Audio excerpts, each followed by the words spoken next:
Si Futaro ay isang kapuspalad ngunit henyong mapag-isa na nagsimula ng pagtuturo umaasang mabayaran ang mga utang ng kanyang pamilya. Gayunpaman, nang malaman niyang ang kanyang mga estudyante ay 5 baliw na magkakapatid na may matinding pagtingin sa kanya, nagpasya siyang samantalahin ang kanilang interes para kumita ng pera. Isang araw habang tanghalian, umorder si Futaro ng pinakamurang pagkain sa menu dahil sa sobrang kapos niya. Habang papunta siya sa kanyang madilim na sulok, tinukso siya ng ilang estudyante dahil sa pagiging nag-iisa. Nang makarating siya sa kanyang mesa, isang babaeng hindi kagandahan na nagngangalang Itsuki ang naglapag ng kanyang tray sa mesa at sinabihan siyang umupo sa ibang lugar, iniisip na mayroon siyang pribilehiyo ng mga magaganda. Gayunpaman, si Bro ay hindi humanga sa kanyang tindig, kaya hindi siya gumalaw at pareho silang natapos. Nauwi sa pagkakabahagi ng mesa. Sa kanilang pagkakaupo, lahat ay nabigla na si Futaro ay nakaupo kasama ang isang babae sa unang pagkakataon sa kanyang kaawa-awang buhay. Ang kanilang tsismis ang nagpakaba at nagpahiya sa kanya at nagtaka si Futaro kung sino pa ang pumilit sa kanya na umupo kasama niya. Nang mga sandaling yon, napansin niya ang mamahaling pagkain nito, na mas mahal pa sa kanyang bahay. At habang kumakain sila, nagpasya siyang repasuhin ang kanyang flashcard para hindi siya maging isang walang pera, bobo, at multidimensional na bigo. Siya ay nagulat na kumakain at nagbabasa ito ng sabay at naisip na marahil ay nag-hour farming ito sa pamamagitan ng mga libro para magmukhang matalino. Pagkatapos ay kinuha niya ang test sheet nito sa pag-aakalang bumagsak ito, ngunit nagulat nang makita ang perpektong marka. Futaro agad na nahiya, kaya inakusahan niya ito na sinasadya nitong ipakita sa kanya ang script para pahangain siya. Ipinagmalaki niya kung paano siya bihasa sa pagbagsak sa mga pagsusulit at inangkin na tiyak na dinala siya ng universo sa kanyang mesa para tulungan siyang mag-aral. Ngunit binaliwala lang siya ni Kuya at tumayo para takasan ang kanyang nakakababa ng katalinuhang pagdaldal. Sinubukan niyang pigilan itong umalis sa pamamagitan ng pagsuhol dito gamit ang kanyang mamahaling pagkain, ngunit inakala niya na iniinsulto siya nito dahil sa pagiging walang pera, kaya tinawag niya itong matako na malapit ng tumaba, na ikinagalit niya. Sakto namang nagring ang telepono ni Futaro sa isang mensahe mula sa kanyang kapatid. Tinanong ni Raya kung mag-isa ba siyang kumakain ng kanyang 50 sentimong pagkain gaya ng dati. Nang tawagan niya ito sa banyo, masigla niyang ibinunyag na nakakuha ang kanilang ama ng posisyon bilang tutor niya sa isang mayaman na pamilyang bagong dating sa bayan. Ang amo ay nag-alok na bayaran siya ng 5 beses ng karaniwang sahod, nakaduda-duda, ngunit sinabi niyang hindi siya alintana dahil kailangan nila ang pera. Kalaunan sa klase, ipinakilala si Itsuki bilang bagong transfer student. Agad niyang napagtanto na siya ang estudyanteng tuturuan niya at nagsimulang matarante dahil mapapasama siya.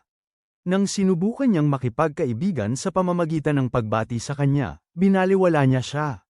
Kinabukasan sa kantina, mayroon siyang handang plano para makipagbati kay Itsuki, ngunit sa sandaling lumapit siya sa mesa nito, binara niya. Pinaupo siya sa harap ng kanyang pangkat. Pag-alis niya, sinundan siya ng isang babaeng nagngangalang Ik-ika at nag-alok na maging kanyang wingman, iniisip na gusto nitong ligawan si Itsuki. Nang susubukan na niyang tulungan nitong kausapin si Itsuki, pinigilan niya ito at sinabihan na huwag siyang pakialaman, ngunit hindi siya pinansin nito at sinabihan siyang makipag-ugnayan kung sakaling magbago ang isip nito. Ilang sandali matapos siyang umalis, lumubog siya sa kanyang upuan at nagsimulang magplano kung paano lalapitan si Itsuki, ngunit inabala siya ng isang babaeng nagngangalang Yatsuba. Ibinalik niya ang kanyang papel ng pagsusulit, na nahulog nang lumapit siya sa mesa ni Itsuki, na nabitiwan niya kanina, at agad-agad siyang sinimulang daldalan ng walang tigil sa kabila ng kawalan niya ng interes. Nang maglaon, pagkatapos ng klase, umaasa siyang makakuha ng isang pagkakataong makausap si Itsuki, at habang sinusundan siya na parang isang stalker, napansin siya ng isa sa kanyang hindi kagandahang kaibigan at nilapitan siya.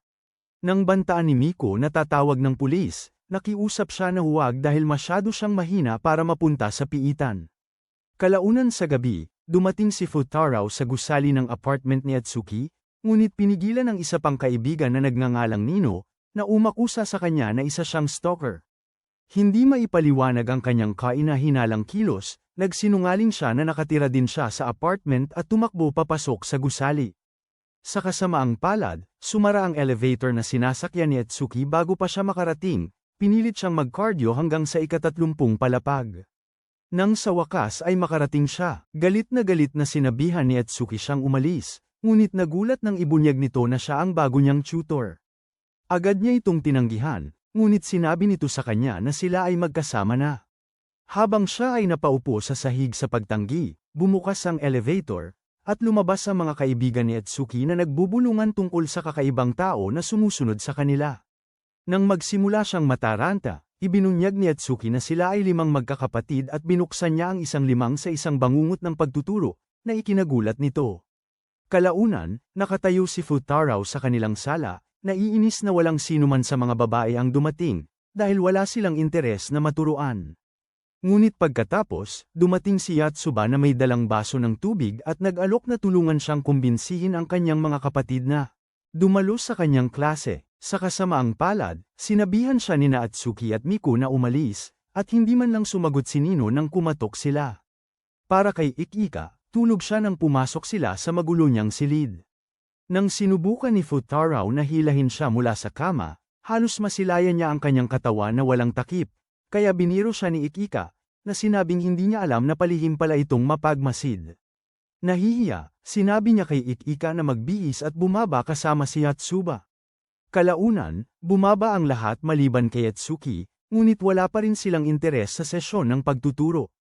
Nang malapit nang maubusan ng pasensya si Futaro, nag-alok si Nino sa kanya ng cookies, nangangakong mag-aaral kung titikman niya ang mga ito. Habang siya'y abala sa pagsubo, iniabot niya sa kanya ang isang basong tubig upang hindi siya mabulunan. Gayunpaman, matapos niya itong inumin, biglang nagbago ang kanyang ekspresyon, at kumaway siya para magpaalam, na ikinalitaw niya. Sa sumunod na sandali, nagising si Futaro sa likod ng isang taxi na nakaparada sa labas ng kanyang bahay. Para siyang nag-glitch nang makita niya ang kanyang mamahaling bayarin, ngunit sa kabutihang palad para sa kanya, naroon si Atsuki upang bayaran ito. Pagkababa niya ng taxi, binalaan niya siya na lumayo sa kanya at sa kanyang mga kapatid, ngunit iginiit ni Futaro na hindi niya magawa. Sa sandaling yun, dumating si Raya at masiglang sinalubong ang kanyang kapatid. Nang mapansin niya si Atsuki, inanyayahan niya itong sumama sa kanila para sa hapunan, at pumayag ito dahil sobrang cute ni Raya. Habang kumakain, hindi sinasadyang nabanggit ni Raya na may utang sila, at nang tanungin niya kung kumusta ang unang araw niya, pinapanggap ni Futaro kay Atsuki na maayos ang lahat. Pagkatapos kumain, inihatid ni Futaro si Atsuki palabas para kumuha ng taxi. Dahil narinig niya ang sitwasyon ng pamilya nito, napagdesisyonan ni Atsuki na pagtiisan siya, ngunit binalaan siya tungkol sa kanyang ibang mga kapatid na siguradong guguluhin ang kanyang buhay. Inakala ni Futaro na nagkasundo sila, kaya itinuring niya itong panalo at masiglang hiniling sa kanya na tipunin ang kanyang mga kapatid kinabukasan para sa kanilang unang aralin. Pagdating ni Futaro sa tirahan ng mga Nakano kinabukasan, sinabi niya sa kanila na magbibitiw siya kung makakuha sila ng kahit 50 man lang. Sa isang pagsusulit sa pagsasanay. Bagamat pumayag ang mga babae, sila ay bumagsak ng labis at mabilis na nagtungo sa kani-kanilang silid, na nagpatanto kay Futaro na ang kinakaharap niya ay mga first class na tanga. Kinaumagahan, huli nang dumating si Futaro sa eskwelahan dahil nagpuyat siya sa pag-aaral at paghahanda ng plano sa pagtuturo. Nakakagulat, isang limaw na lula ng magkakapatid na Nakano ay dumating din ng sabay, at nang makita nila si Futaro, nagsimula silang tumakbo. Agad na tinawag sila ni Futaro, na sinabing hindi siya nangangagat, ngunit sinabi nilang hindi sila nagtitiwala sa kanya na hindi niya sila susubukang turuan agad-agad. Tiniyak niya sa kanila na dumating siya ng mapayapa, ngunit pagkatapos ay tinanong niya sila ng unang tanong na nasa kanilang pagsasanay. Eksamen. Agad na natahimik ang mga babae, na nagpapatunay na hindi na nila tiningnan muli ang pagsusulit pagkaalis niya. Habang naglalakad sila patungong klase, tiningnan ni Futaro ang librong ginawa niya upang itala ang pag-unlad ng mga babae at nakita niyang tama ang sagot ni Miko sa tanong. Kaya, sa tanghalian, nilapitan niya ito upang tanungin kung bakit hindi ito sumagot, ngunit inistorbo siya ni Yatsuba. Dumating ang babae upang ipagmalaki ang kanyang takdang aralin sa Ingles, na binagsak niya, at bago pa makakomento si Futaro, dumating si Ikika. Sinabihan niya si Yatsuba na sinisira nito ang estilo ni Futaro, ngunit inakala ng mahina ang ulo na babae na ang ibig sabihin niya ay pag-aaral. Pinayuhan niya si Ikika na mag-aral kasama si Futaro, ngunit sinabi ni Ikika na pag-aaksaya lang ng oras ang pag-aaral. Sa pananaw niya, dapat nilang gugulin ang kanilang oras sa pagmamahalan, pero hindi sang-ayon si Futaro. Sinabi niya na tanging ang mga hanggal lang ang umibig sa kanilang edad, at kapag nangyari yun, nagsisimula silang bumagsak sa bawat iba pang aspeto ng buhay. Napakaseryoso niya kaya nagtaka ang mga babae kung sino ang nakabasag sa kanyang pusong bato. Sa huli, sinabi ni Yatsuba na kahit gusto niyang makipag-date sa sinuman, hindi niya magawa dahil hindi pa siya tinatamaan ng pana ni Cupido. Pagkatapos, hinarap niya si Miko at tinanong kung may nagugustuhan siya, at nabahala ang babae. Gayunpaman, sumagot siya na wala namang sinuman at lumayo, na nag-iwan kay Futaro na nagtataka. Nang magkomento siya tungkol sa kanyang pag-uugali, sinabi sa kanya ng kanyang mga kapatid na babae na ito ay dahil si Miko ay may gusto sa isang tao, na ikinagulat niya. Nang lumaon sa klase, nakita ni Futaro ang isang sulat mula kay Miko sa loob ng kanyang desk, na humihiling sa kanya na makipagkita sa kanya sa rooftop pagkatapos ng klase. Agad niyang ipinagpalagay na gusto niyang ipagtapat ang kanyang nararamdaman para sa kanya at siya ay nagpanik. Ngunit bago pa siya tuluyang lumalim sa kanyang pag-aalala, dumaan si Atsuki at sinabihan siyang ayusin ang kanyang mukhang tanga, kaya't sinigawan niya ito. Sa klase, sinubukan niyang kumbinsihin ang sarili na ang imbitasyon ni Miko ay isang biro, ngunit sa huli, pinuntahan pa rin niya ito. Nang dumating si Miko, nagsimula siyang kumilos ng kinakabahan at mahiyain. Pinag-isip siya kung tama ba ang kanyang hula. Subalit, nang sa wakas ay nagsalita siya. Sinabi niya sa kanya ang sagot sa tanong na ibinato niya kaninang umaga. Inabot ng ilang segundo si Futaro para malaman kung ano ang sinasabi niya, ngunit noon ay palayo na si Miko. Sinubukan niya itong pigilan ngunit aksidente niyang nahulog ang telepono nito, at nang makita niya ang kanyang wallpaper, nainis siya. Subalit, sa sumunod na sandali, nahiya siya at nakiusap sa kanya na huwag sabihin sa sino man ang nakita niya. Maliwanag, nahuhumaling siya sa mga warlord mula sa panahon ng Sengoku at nabasa na ang bawat aklat ng kasaysayan na makita niya tungkol sa kanila. Napakalalim ng kanyang pagkahumaling kaya hindi na siya makakonekta sa kanyang mga kaibigan kapag sila'y labis na humahanga sa mga K-pop idol at mga 3D na lalaki. Nagulat si Futaro sa revelasyong ito, ngunit pagkatapos ay napagtanto niyang maaari niya itong gamitin sa kanyang kalamangan. Una niyang tiniyak sa kanya na walang masama sa kanyang panlasa sa mga lalaki, at pagkatapos ay nagsimulang magsalita tungkol sa kung paano hindi pa siya nabibigo sa isang pagsusulit sa kasaysayan. Nang maging interesado si Miko, ipinangako niyang ituturo sa kanya ang lahat ng alam niya tungkol sa mga warlord kung sisimulan niyang dumalo sa kanyang mga sesyon ng pagtuturo. Tiniyak ni Miko sa kanya na hindi siya mas nakakaalam kaysa rito at pagkatapos ay sinimulang subukin ang kanyang kaalaman. Sa kanyang pagtataka, sinagot ni Futaro ang lahat ng kanyang tanong at sinabing hindi niya alintana ang magkaroon ng isa pang sesyon ng tanong-sagot kasama niya. Ang pagnanais ni Miko na, ang pagkakaroon ng makakasama para pag-usapan ang mga hilig ang naghikayat sa kanya na pumayag, at ipinagmalaki ni Futaro ang sarili. Pababa sila, huminto si Miko sa vending machine para kumuha ng inumin para kay Futaro bilang tanda ng pasasalamat.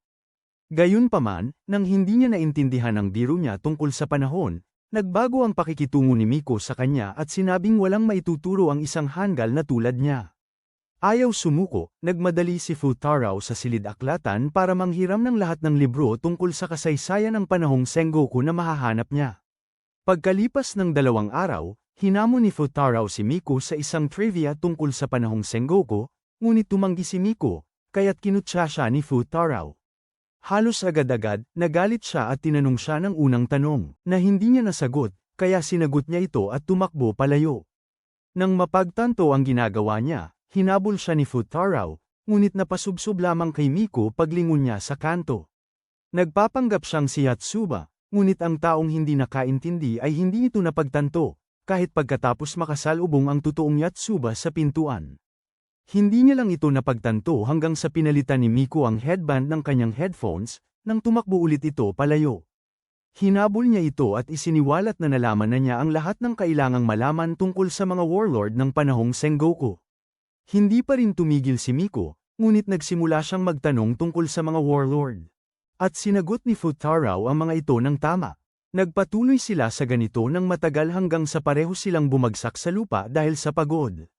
Pagkatapos ay pinuri ni Futaro si Miko, sinabing maaari siyang maging track star, ngunit hindi sumang-ayon si Miko at nagsimulang habarin ang kanyang medyas dahil mainit ang pakiramdam niya.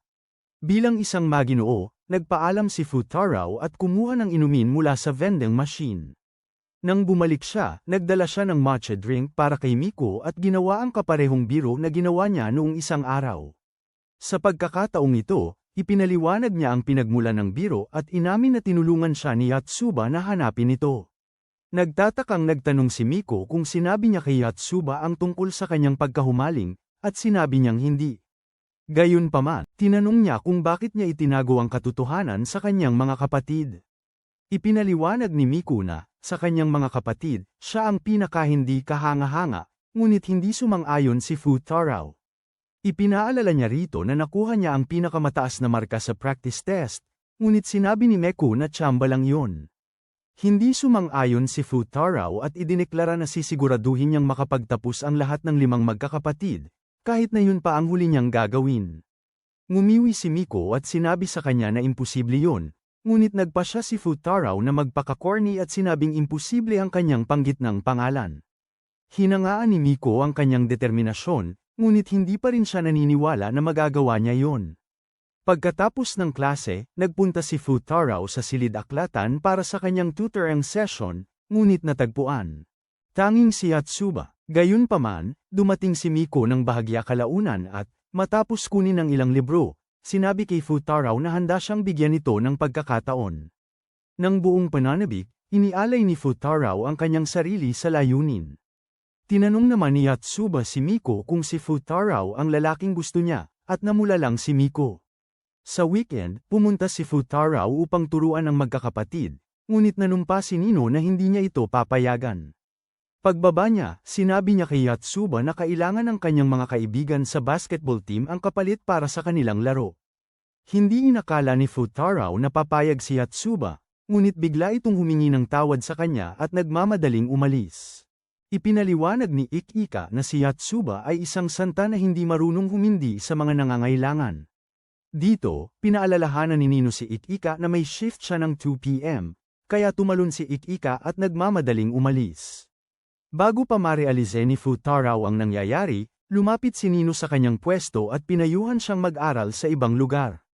Ngayon, si Futaro ay naiwan kasama lang si Miko, ngunit lumapit si Nino sa kanya at sinabing gusto niya ang inumin na utang niya.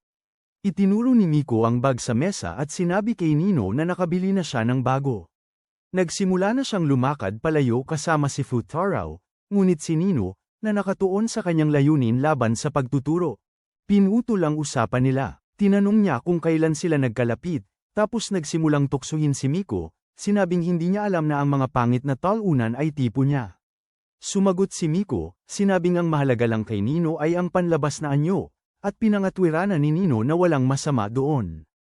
Hindi sumang-ayon si Miko, na naging sanhi ng pagtatalo kung mahalaga ba ang panlabas na anyo. Nang makita ito, mabilis na namagitan si Futaro at kinumbinsi si Miko na walang saysay ang pakikipagtalo kay Nino. Habang papalabas na si Miko kasama si Futaro, malakas na kumulo ang tiyan nito, na nagbigay kay Nino ng isa pang ideya para patigilin ang aralin sa pagtuturo. Hinamon niya si Miko sa isang paligsahan sa pagluluto. Nagsasabing kung mananalo siya, titigil si Miko sa pag-aaral para sa natitirang bahagi ng araw. Sinubukan ni Futaro kumbinsihin si Miko na huwag tanggapin ang hamon, ngunit determinado si Miko na ilagay sa lugar si Nino. Makalipas ang ilang sandali, tapos na silang magluto, at habang ang ulam ni Nino ay mukhang galing sa isang 5 bituin na kusina, ang ulam naman ni Miko ay mukhang basta na lamang ginawa. Dahil dito, labis na naging kumpiyansa si Nino na mananalo siya, ngunit nang tikman ni Futaro ang parehong putahe, idineklara niyang pareho itong masarap. Malinaw na wala siyang anumang kaalaman sa pagluluto, at ikinagalit yun ni Nino, kaya umalis siya ng padabog. Maya-maya, habang naghuhugas ng pinggan sina Futaro at Miko, sinabi ni Futaro kay Miko na sa tingin niya ay hinding-hindi siya magugustuhan ni Nino. Pinayuhan siya ni Miko na lapitan si Nino ng may mabuting kalooban, dahil sigurado siya na hindi naman talaga siya kinamumuhian nito. Ang payo na yon ay paulit-ulit na naglalaro sa isip ni Futaro habang bumababa siya sa elevator, ngunit hindi niya maisip kung paano ito gagawin. Paglabas niya ng pinto ng lobby, bigla niyang naalala na nakalimutan niya ang kanyang mga flashcard. Nang sinubukan niyang bumalik, sumara ang mga pinto, kaya pinindot niya ang intercom para sa tirahan ng mga Nakano. Sumagot si Miko at sinabi sa kanya na pwede siyang umakyat at kunin ang mga ito dahil malapit na siyang maligo. Hindi inakala ni Futaro na magandang ideya yon, kaya nang makabalik siya sa apartment, maingat siyang pumasok. Sa kanyang pagtataka, nakita niya si Nino na nakabalot ng tuwalya habang nagbablow dry ng buhok at napagkamalan itong si Miko, kaya hindi siya umimik dito. Hindi niya lang napagtanto ang kanyang pagkakamali hanggang sa makuha niya ang mga flashcard at nagsalita si Nino. Sa kabilang banda, inakala naman ni Nino na si Miko ang pumasok dahil hindi niya suot ang kanyang mga contact lens, at gusto niyang kunin niya ang mga ito para sa kanya. Sa halip na magsalita, nanatiling tahimik si Futaro, na naging dahilan upang isipin ni Nino na galit sa kanya ang kapatid niya. Tumayo siya upang kunin ang mga contact lens, ngunit nagmamadaling lumapit si Futaro sa estante, sinusubukang hanapin ang mga ito muna. Subalit, wala siyang ideya kung nasaan sila at nauwi sa pagkakataong dumb-eyed si Nino sa kanya habang sinusubukan niyang ablutin ang mga ito. Hindi makatagal sa matamis na paakit, sinubukan ni Futaro na tumakas, ngunit tinawag siya ni Nino para patigilin. Naniniwala pa rin na siya si Miko, nagsimulang magreklamo si Nino, sinasabing kung hindi sana dumating si Futaro sa buhay nila, ayos ang lahat. Habang patuloy siyang nagrereklamo, mas lalo siyang kumilos hanggang sa aksidente niyang matamaan ang bukas na estante. Mabilis na sumugod si Futaro para ilayo siya bago pa bumagsak ang mga libro, at doon lang napagtanto ni Nino na hindi pala si Miko ang kinakausap niya. Sa sobrang takot, nagsimula siyang sumigaw para humingi ng tulong, kaya lumabas ang kanyang key at kinunan sila ng litrato. Pagkatapos, pinaharap si Futaro sa pagdinig ng kambal, kahit pa nasa basketball game pa si Yatsuba. Iniharap ni Atsuki ang ebidensya na mayroon siya, at inakusahan ni Nino si Futaro ng pagpasok para manilip sa kanya. Hiningi rin niya na permanenteng ipagbawal si Futaro sa kanilang apartment, ngunit sinabi ni Miko na labis ang reaksyon niya. Kalmado niyang ipinaliwanag na siya ang nagpapasok kay Futaro, ngunit inakusahan siya ni Nino na sinubukan niyang tulungan ang kanyang crush. Imbes na itanggi, naguluhan si Miko, ngunit hindi yun pumihil sa kanya na ipagtanggol si Futaro laban sa mga akusasyon ni Nino. Nang uminit ang pagtatalo, sinabihan sila ni Atsuki na kumalma. Bilang tugon, binalingan siya ng mga babae, na naging dahilan ng kanyang upang samilong sa mga bisig ni Ikika. Tiningnan ni Ikika ang larawan at tinanong si Futaro kung paano sila ni Nino napunta sa ganoong posisyon. Sinubukan ni Futaro magpaliwanag, ngunit hindi siya makapagsalita, kaya nagsimulang pagdudahan ni Miko ang kanyang kawalang sala. Gayunpaman, biglang nagsalita si Atsuki, sinabing iniligtas ni Futaro si Nino mula sa pagkakabagsak ng mga libro. Agad na kinumpirma ni Futaro na yun ang nangyari at pinasalamatan si Atsuki sa pagtatanggol sa kanya. Nang lumapit si Miko upang suriin ang larawan, sinabi ni Ikika na alam niyang walang lakas ng loob si Futaro na gumawa ng anumang kalokohan kay Nino. Nang makita na nag-iiba ang takbo ng mga pangyayari, pabor kay Futaro, nagsimulang magreklamo si Nino. Ipinunto ni Ikika na wala siyang dapat ikagalit, at nang humingi ng tawad si Futaro, tumakbo palabas si Nino sa inis. Maya-maya, habang bumababa si Futaro sa elevator, hindi niya maiwasang mag-alala kay Nino at kung magkakaayos ba siya sa kanyang mga kapatid. Nang makalabas siya, nakita niya si Nino na nakaupo sa tabi ng pinto, at agad siyang sumubok na tumakbo pabalik sa loob, ngunit sumara ang mga pinto sa kanyang mukha. Nainis, bumalik siya sa kanyang pwesto sa labas, sinisisi si Futaro sa kanyang kawalan ng kakayahang makabalik sa loob na para bang siya ang nagsabi. Naiwan ang kanyang keycard. Nang sigawan niya ito na umalis, sumunod si Futaro, ngunit bumalik ito dahil hindi niya matiis na iwanan siyang mag-isa. Habang nakaupo siya sa kabilang banda, kunwari nag-aaral ng kanyang mga flashcard, sinabihan siya ni Nino na bobo siya. Sumang-ayon si Futaro at sinabing yun ang dahilan kung bakit siya nag-aaral ng husto. Sinabihan lang siya ni Nino na manahimik. Pagkatapos ay nagsimula siyang magreklamo kung gaano kababaw ang kanyang mga kapatid sa pagpanig dito. Nang sabihin niyang galit siya sa kanyang mga kapatid, Tinawagan ni Futaraw ang Cap at sinabing mahal niya talaga ang mga ito. Kung hindi siya magre-react sa paraan ng kanyang ginawa. Sinabihan siya ni Nino na tumigil sa pagsasalita ng kalokohan, ngunit bigla siyang tumayo at idineklara na wala siyang nagawang mali, kaya hindi niya kailangang masama ang pakiramdam. Sinabi rin niya na hindi siya titigil sa pagkamuhi kay Futaraw kahit anong mangyari, at hindi alam ni Futaraw kung ano ang dapat maramdaman tungkol doon. Noon din, lumabas si Miko, kaya nilapitan siya ni Nino at pinapasok dahil ayaw niyang kausapin si Futaraw. Kinabukasan, dumaan ang Itsuki para ibigay kay Futaraw ang kanyang unang bayad, ngunit ayaw niyang tanggapin ito. Nang tanungin siya ni Itsuki kung bakit, sinabi niyang ito ay dahil hindi niya sila naturuan gaya ng nararapat. Iginiit ni Itsuki na itago niya ang pera, na sinasabing malaki ang naitulong ng kanyang presensya sa kanya at sa kanyang mga kapatid. Sa sandaling napagtanto niya ang kanyang inamin, sinubukan niyang takpan ito sa pamamagitan ng pagbabalik ng atensyon sa pera. Hindi niya matiis ang tawag ng pera, tinanong ni Futaraw si Raya kung mayroon siyang gustong anuman, at ganoon sila napunta sa arcade. Hindi niyo nagustuhan ni Futaraw, ang susi nito ay sumama sa kanila. Ngunit iginiit niya na hindi niya matanggihan ang mukha ni Raya na parang tuta. Habang tumatakbo si Raya sa paligid ng arcade, ipinaliwanag ni Futaraw sa susi nito na dahil sa kanilang sitwasyon sa pamilya, bihira lang magkaroon si Raya ng pagkakataong magsaya. Kaya naman, handa siyang pagbigyan ng lahat ng kanyang hiling, gaano man kahirap o kawalang katuturan ang mga ito.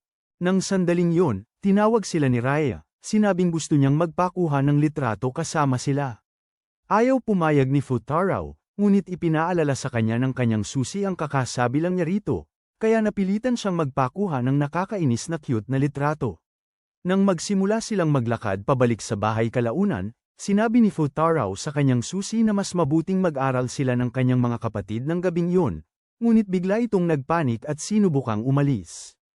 Hinabol siya ni Futaraw, ngunit bago pa sila makalayo, tinawag sila ni Raya, sinabing nakikita niya ang para sa mga susi nito. Nang lumingon sila, nakita nila ang natitirang Nakano sisters na nakatayo doon na nakasuot ng yukata. Lumapit si Yatsuba kay Raya at inanyayahan itong sumama sa kanila sa paputok. Pista, tumanggi si Futaraw, sinabing kailangan niyang umuwi para mag-aral, ngunit nang bigyan siya ni Raya ng kanyang tingin tutang aso, agad siyang nagbago ng isip. Gayunpaman, sinigurado niya munang natapos ng magkapatid ang lahat ng kanilang takdang aralin. Nang sa wakas ay makarating sila sa pista, masayang nakipagkwentuhan ang mga babae kay Raya, ngunit si Futaraw, ang duwending laban sa kasiyahan, ay naghanap na lamang ng upuan. Habang pinagmamasdan niya sila, nilapitan siya ni Itsuki at tinanong kung bakit siya mag-isa. Tiningnan siya ni Futaraw nang naguguluhan at pagkatapos ay tinanong kung sino siya dahil ang hanggal ay tunay na hindi makilala ang mga babae. Sinabi sa kanya ni Itsuki kung sino siya. At habang pinayuhan siya nito na ipatingin ang kanyang mga mata. Sumama sina Miko at Ikika. Sinimulan ni Ikika na asarin siya at tinanong kung gusto ba niyang malaman kung ano ang suot niya sa ilalim ng kanyang yukata. Sumagot si Futaraw na wala siyang interes dahil matagal na niyang pinalayas ang kanyang hormone monster, pero sinubukan pa rin ni Ikika na bigyan siya ng sulyap. Nakakuha ito ng sermon mula sa kinito, kaya tumuwid siya at sinabi na naglalaro lang siya. Sa mga sandaling yun, nagring ang kanyang telepono, kaya't umalis siya upang sagutin ito, pero napansin ni Futaraw na may hindi tama sa kanya. Bago pa siya makapag-isip ng higit pa tungkol dito, nilapitan siya ni Nina at nagsimulang magreklamo tungkol sa pagkakasira niya sa araw ng kanilang kapatid. Pinaalalahanan siya ni Futaraw na naroon siya para sa kanyang kapatid, at parang naka-schedule. Nagbalik si Raya kasama si Yatsuba. Mayroon siyang 3 supot na puno ng gintong isda na nahuli ni Yatsuba para sa kanya, pati na rin ang isang pakete ng paputok, at muntik nang mawala ng kontrol si Futaraw. Sa sumunod na sandali, nagbalik si Ikika, kaya sinabi ni Nina na oras na para pumunta sa rooftop na inupahan niya para panuorin ang palabas ng paputok. Gayunpaman, pinigilan niya sila bago pa sila makalayo, sinasabing hindi pa nila nasisiyahan ang mga pagkain sa pista, at sumang-ayon ang iba. Sa puntong yun, nagsimulang magtaka si Futaraw kung iisang brain cell lang ang pinagsasaluhan ng 5 babae, ngunit itinago ang kanyang opinyon sa sarili. Sa huli, nagpunta ang bawat isa sa iba't ibang atraksyon, naiwan si Futaraw kay Nino, kaya tinanong niya kung bakit sila labis na nasa sabiksa. Ang piyesta, ipinaliwanag ni Nino na ang Furryworks display ay isa sa mga magagandang alaala na pinagsaluhan nila ng kanilang ina. Dati, dinadala sila ng kanilang ina para panuorin ito taon-taon, at nang pumanaw siya, ipinagpatuloy nila ito bilang paraan para alalahanin siya. Nang matapos niya ang kanyang paliwanag, inihayag na magsisimula na ang Furryworks display, kaya lumingon si Nino upang hanapin ang kanyang mga kapatid. Sa kasamaang palad, hindi pa sila nakabalik, at nang magsimulang gumalaw ang mga tao, muntik na siyang masiksik at matapakan. Salamat na lang at naroon si Futaro para saluhin siya, at sinabi niya rito na hawakan ang kanyang kamiseta para mag-abayan siya nito papunta sa lugar na inupahan niya. Bago sumunod, nilinaw ni Nino na hindi siya inimbitahan sa rooftop, at sinabi niya rito na huwag. Ang kanyang plano ay nagkaroon ng baliktad. Di nagtagal, dumating sila sa lokasyon, ngunit walang ibang tao doon. Naaalala na siya lang ang nakakaalam ng lokasyon, sinubukan ni Nino na kontakin ang kanyang mga kapatid, ngunit hindi sila matawagan. Nang nagsisimula na siyang malungkot, tumawag si Yatsuba at sinabing naghihintay siya sa tabi ng tore ng orasan kasama si Raya. Nang biglang naputol ang tawag, sinubukan ni Futaro na tumawag gamit ang kanyang telepono, ngunit napagtanto niya na ang kontak lamang ng kanyang pamilya ang nakasave, kaya tinawag siyang tanga ni Nino. Bigla, napansin niya si Ik-Ika na nakatayo sa malapit, at dahil hindi kumukonekta ang telepono nito, nag-alok si Futaro na puntahan at sunduin siya. Pagdating, Ik-Ika, sinubukan niyang hawakan ang kamay nito, ngunit pinigilan siya ng isang kaina-hinalang lalaki na may bigete. Iginiit ng lalaki na malaman kung ano ang relasyon ni Futaro kay Ik-Ika, at si Futaro ay tila nag-aalangan, parang isang bagong na-update na iPhone. Nang bumalik siya sa kanyang ulirat, parehong wala na si Ik-Ika at ang kaina-hinalang lalaki, naiwan siyang nagmumukhang tanga. Habang siya ay palingalinga sa pagkalito, nilapitan siya ni Miko, kaya hiniling niya ritong samahan siya sa paghahanap kay Ik-Ika. Ngunit sinabi ni Miko na hindi siya makalakad ng maayos dahil may nakatapak sa kanya. Dahil dito, hiniling ni Futaro na sumakay ito sa kanyang likod, at nang magawa niya ito, sinabi niya ritong bantayan si Ik-Ika. Gayunpaman, hindi pa siya nakakalimang hakbang nang siya ay ibinaba siya, tinukoy ang kanyang bigat bilang problema. Sa huli, tinulungan niya siya patungo sa isang lugar kung saan siya nagtali ng kung ano sa kanyang paa upang mabawasan ang sakit. Pagkatapos ay umupo siya kasama niya at tinanong kung kilala niya ang lalaking may bigete na kasama ni Ik-Ika. Sinabi ni Miko na nakita na niya ang lalaki na naghatid kay Ik-Ika minsan, ngunit hindi niya kailanman tinanong si Ik-Ika kung sino ito. Ito ay ikinabahala ni Futaro, ngunit hindi siya makapag-focus doon sa sandaling iyon dahil kailangan niyang pagbuklurin muli ang magkapatid bago matapos ang palabas ng paputok. Tinanong ni Miko kung bakit niya gustong tulungan sila, at sinabi niya na alam niya kung gaano kahalaga sa kanila ang palabas. Pagkatapos ay inalok niya ang kanyang kamay, at pagkatapos niyang kunin ito, lumapit sa kanila ang dalawang extra. Sinabi nila na ay kumukuha ng survey at tinanong tungkol sa kanilang relasyon, na naging dahilan upang muling malito si Futaro. Gayunpaman, siya ay bumalik sa katinoan nang tawagin sila ng mga babae na magkasintahan. Nilinaw ni Miko na magkaibigan sila, ngunit ibinulalas ng Tangang si Futaro na magkakilala lang sila. Dahil dito, naging nakakailang ang sitwasyon, kaya umalis ang mga babae, at tinawag ni Miko si Futaro na hanggal. Nang oras na yun, nakita niya si Atsuki at ipinukul ang pansin ni Futaro sa kanya, kaya dali-dali siyang tumakbo para sunduin siya. Hindi nalugod si Atsuki sa pagkakita sa kanya, ngunit pumayag pa rin siyang sumama sa kanya, at habang naglalakad sila, mausisang tinanong ni Futaro kung ano ang kanilang relasyon. Sinabi ni Atsuki sa kanya na wala silang relasyon, kaya tinawag siyang walang puso, ngunit hindi siya nag-abalang pinansin ito at nagpatuloy sa paglakad. Bigla, lumitaw si Ik-Ika sa likod ni Futaro at hinayla siya papalayo bago pa niya maalarma ang kanyang ki. Pagdating nila sa isang tahimik na eskinita, sinabi ni Ik-Ika sa kanya na hindi siya makakasama upang panoorin ang pagtatanghal. Nang makita ang kanyang pagkalito, ipinaliwanag niya na tinawag siya para sa isang biglaang trabaho at sinubukan niyang umalis. Gayunpaman, bigla siyang lumingon at nakiusap na itago siya mula sa kanyang kasamahan sa trabaho, ang lalaking may bigete. Nang magsimulang lumapit ang mga lalaki, nagpanik si Ik-Ika at pinayakap si Futaro sa kanya. Sobra siyang nagulat na hindi siya gumalaw kahit umupo na ang lalaki malapit sa kanila. Hindi rin si Ik-ika galaw, at sa kanyang naguguluhang kalagayan, mahiyain niyang tinanong si Futaraw kung sa kanilang posisyon ay mukha silang magkasintahan.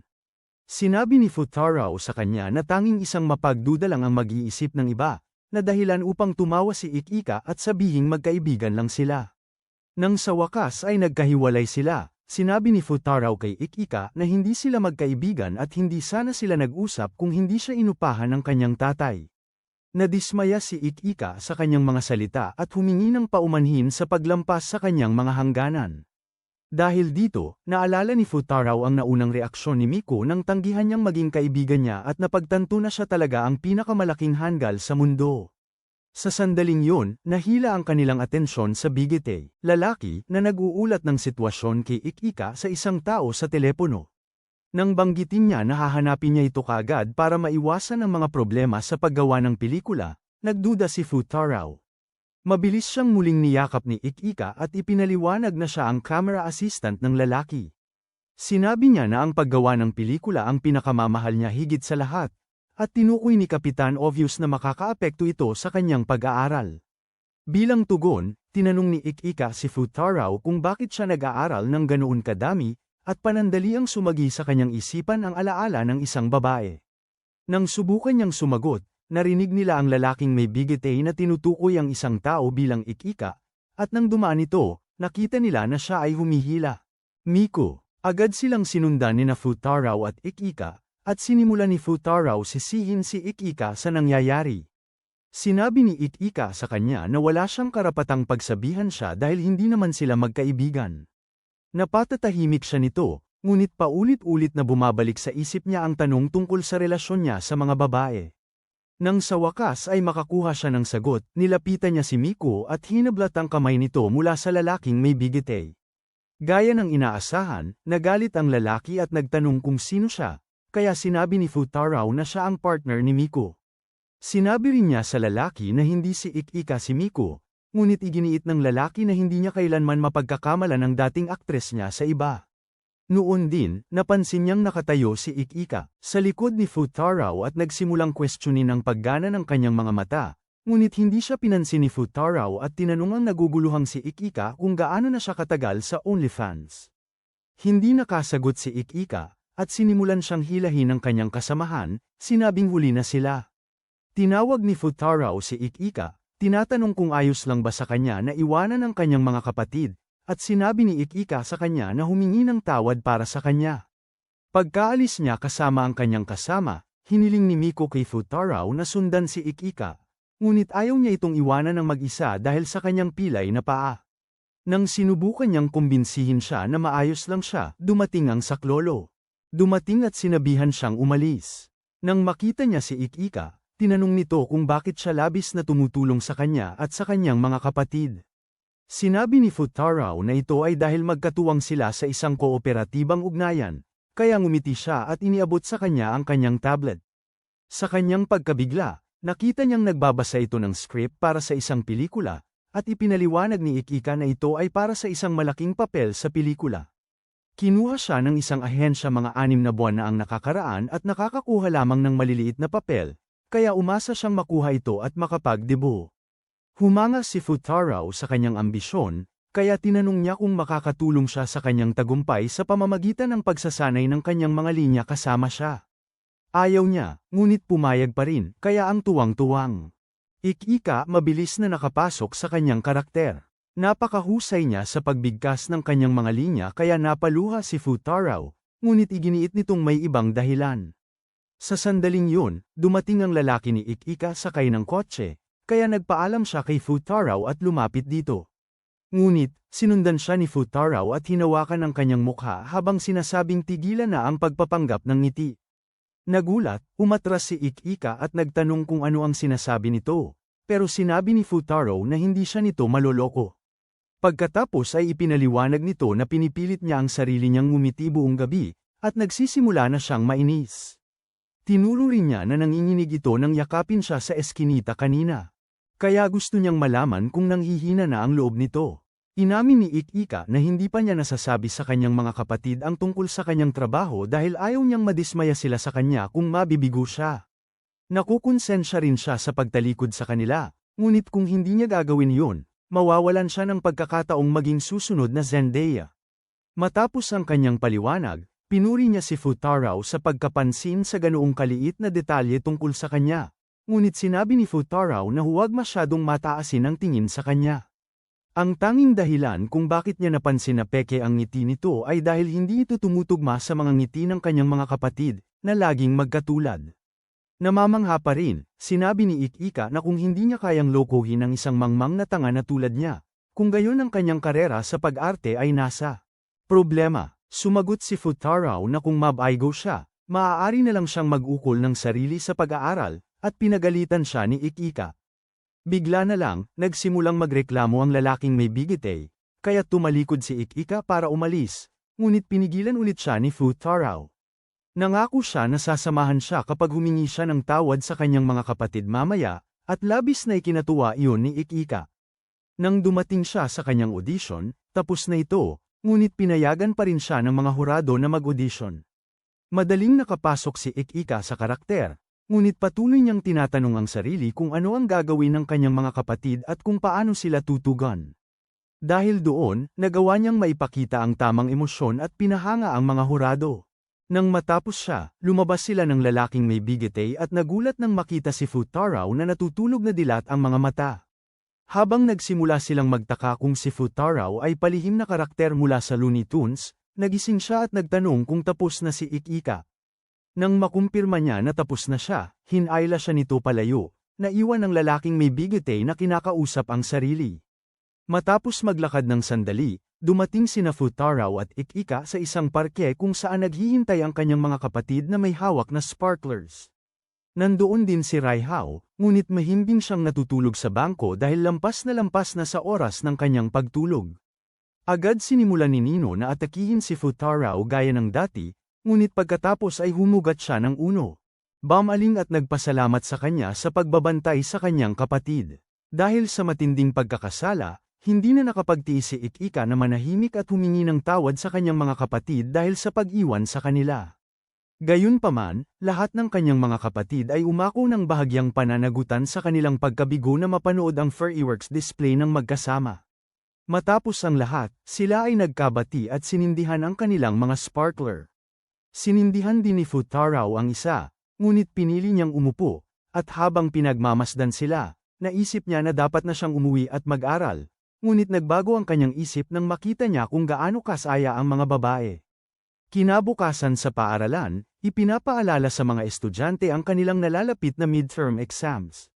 Kaya sa oras ng pahinga, nilapitan ni Futaro si Etsuki, na nag-aaral, at pinuri siya sa kanyang pagsisikap. Gayunpaman, sinabi niya na napakabobo niya para maintindihan ang binabasa niya at inanyayahan siyang sumama sa kanyang tutoring session mamaya. Halos sumagot sa kanya ang susi nito dahil sa pag-insulto sa kanya, ngunit pinanatili niya ang kanyang ngiti at sinabing tama siya na kailangan niya ng tulong sa pag-aaral. Lumobos sa pagmamalaki si Futaro matapos marinig ito, ngunit nilayasan siya ng susi nito at sa halip ay humingi ng tulong sa kanilang guro. Wala siyang pagpipilian kundi umatras at susunod na habulin si Nino, ngunit nagpanggap ang babae na hindi siya kilala at sinubukang lumayo kasama ang kanyang mga kaibigan. Ayaw magpabaliwala, malakas na hiniling ni Futaro sa kanya na bigyan siya ng isa pang pagkakataon, na ikinagulat ng mga kaibigan ni Nino kung siya ba ang dati niyang nobyo o isang bagay. Sa kabilang banda, labis na napahiya at nainis si Nino kaya't lumapit siya ng padabog dito at sinampal niya ito kaya tila ito natigilan. Nang pumunta siya sa aklatan upang makipagkita sa natitirang mga kapatid na Nakano, maliwanag pa ring nakikita ang bakas ng kamay ni Nino sa kanyang pisngi, at hindi naman itinago ni Ikika ang kanyang pagkalibang. Nang sinubukan niyang ipaliwanag kung paano magiging ang kanilang sesyon sa pagtuturo para sa nalalapit na midterms, napansin niya na nag-aaral si Miko ng Ingles. Ang una niyang naisip ay baka pinalitan na ito ng ibang katawan. Ngunit ipinaliwanag ni Miko na gusto niyang subukan ang sarili sa ibang asignatura.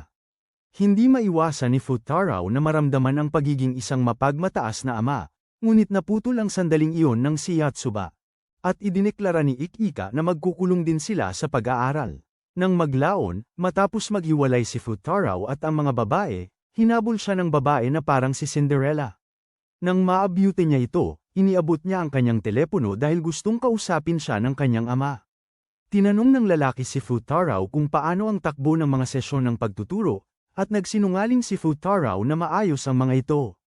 Nasiyahan ang ama ng babae, at sinabihan niya si Futaraw na ipagpatuloy ang magandang trabaho, ngunit nagbabala na kung sino man sa mga babae ang bumagsak sa paparating na midterms, mawawala ng trabaho si Futaraw, na ikinagulat niya.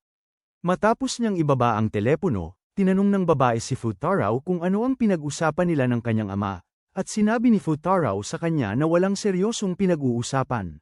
Hindi siya pinaniwalaan ng susi dahil kitang-kita ang panginginig at pagpapawis niya, ngunit sinabi ni Futaraw sa kanya na huwag siyang manghimasok. Tinanong niya pagkatapos kung kumusta ang kanyang pag-aaral, at sinabi naman ng susi sa kanya na hindi niya yun pakialam at umalis. Sinundan siya ni Futaraw at tinanong kung totoo niyang pinaniniwalaan na ang kanyang mabagal na utak ay makakatulong sa kanya na makapasa sa mga pagsusulit ng walang tulong. Sumagot ang susi na ayos lang kung bumagsak siya sa midterms, ngunit iginiit ni Futaraw na mahalaga yun at iginiit na tumigil na siya sa pagiging matigas ang ulo. Dahil dito, tinanong niya kung nag-aalala ito sa kanyang sweldo, at hindi yun itinanggi ni Futaraw. Kaya sinabi niya rito na ituon ang kanyang enerhiya sa iba dahil hindi siya magiging kanyang gatasang baka.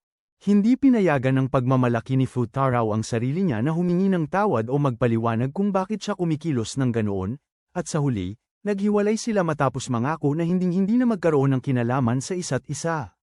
Gayunpaman, kinabukasan, pinagsisihan ni Futaraw ang kanyang desisyon habang nakaupo sa sala nito, naglalaro ng Monopoly kasama ang mga kapatid nito. Napagtanto rin niya na dapat ay tinuturuan niya sila, kaya itinabi niya ang peking pera at sinabihan silang bumalik sa pag-aaral. Si Ikika ang unang nagreklamo, na nagsasabing kung bubuksan pa niya ang isa pang libro, baka mabaliw na siya. Tinanong naman ni Miko kung bakit mas masigasig siya kaysa karaniwan, at nang ipapaliwanag pa lang niya, pumasok si Nino.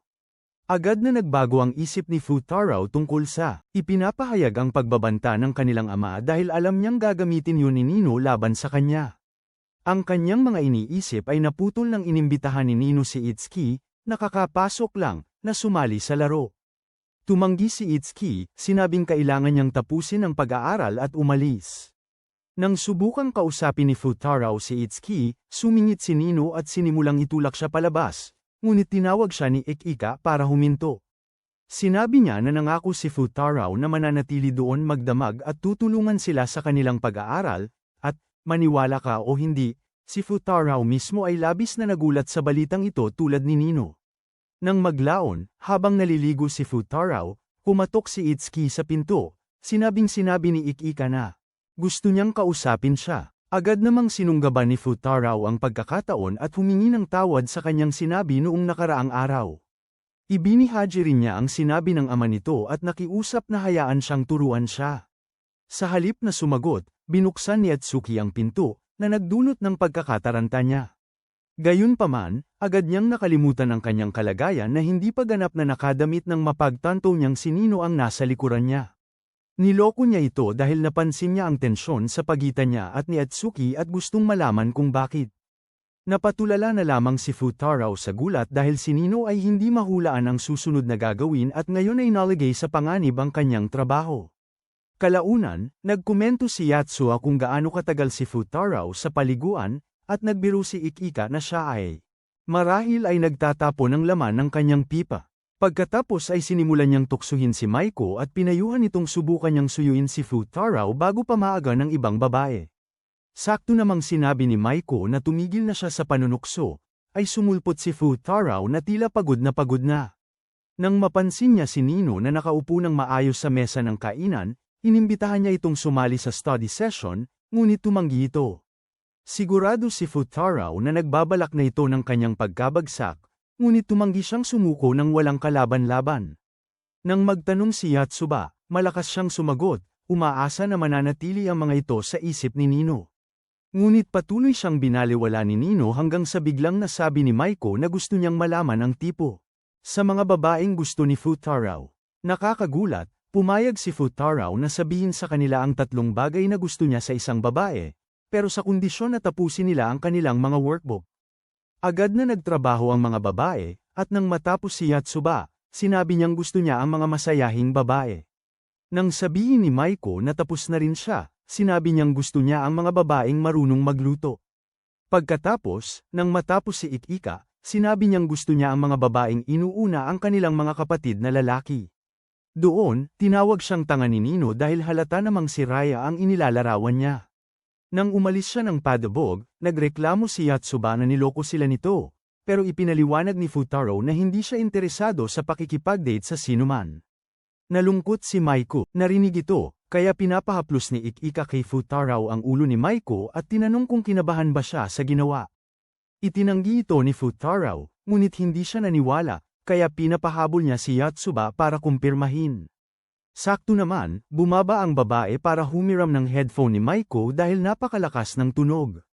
Pagkaalis niya, umakyat si Ikika sa balkonahe para kausapin si Futaro at hiniling na ayusin niya ang gusot nila ng babae.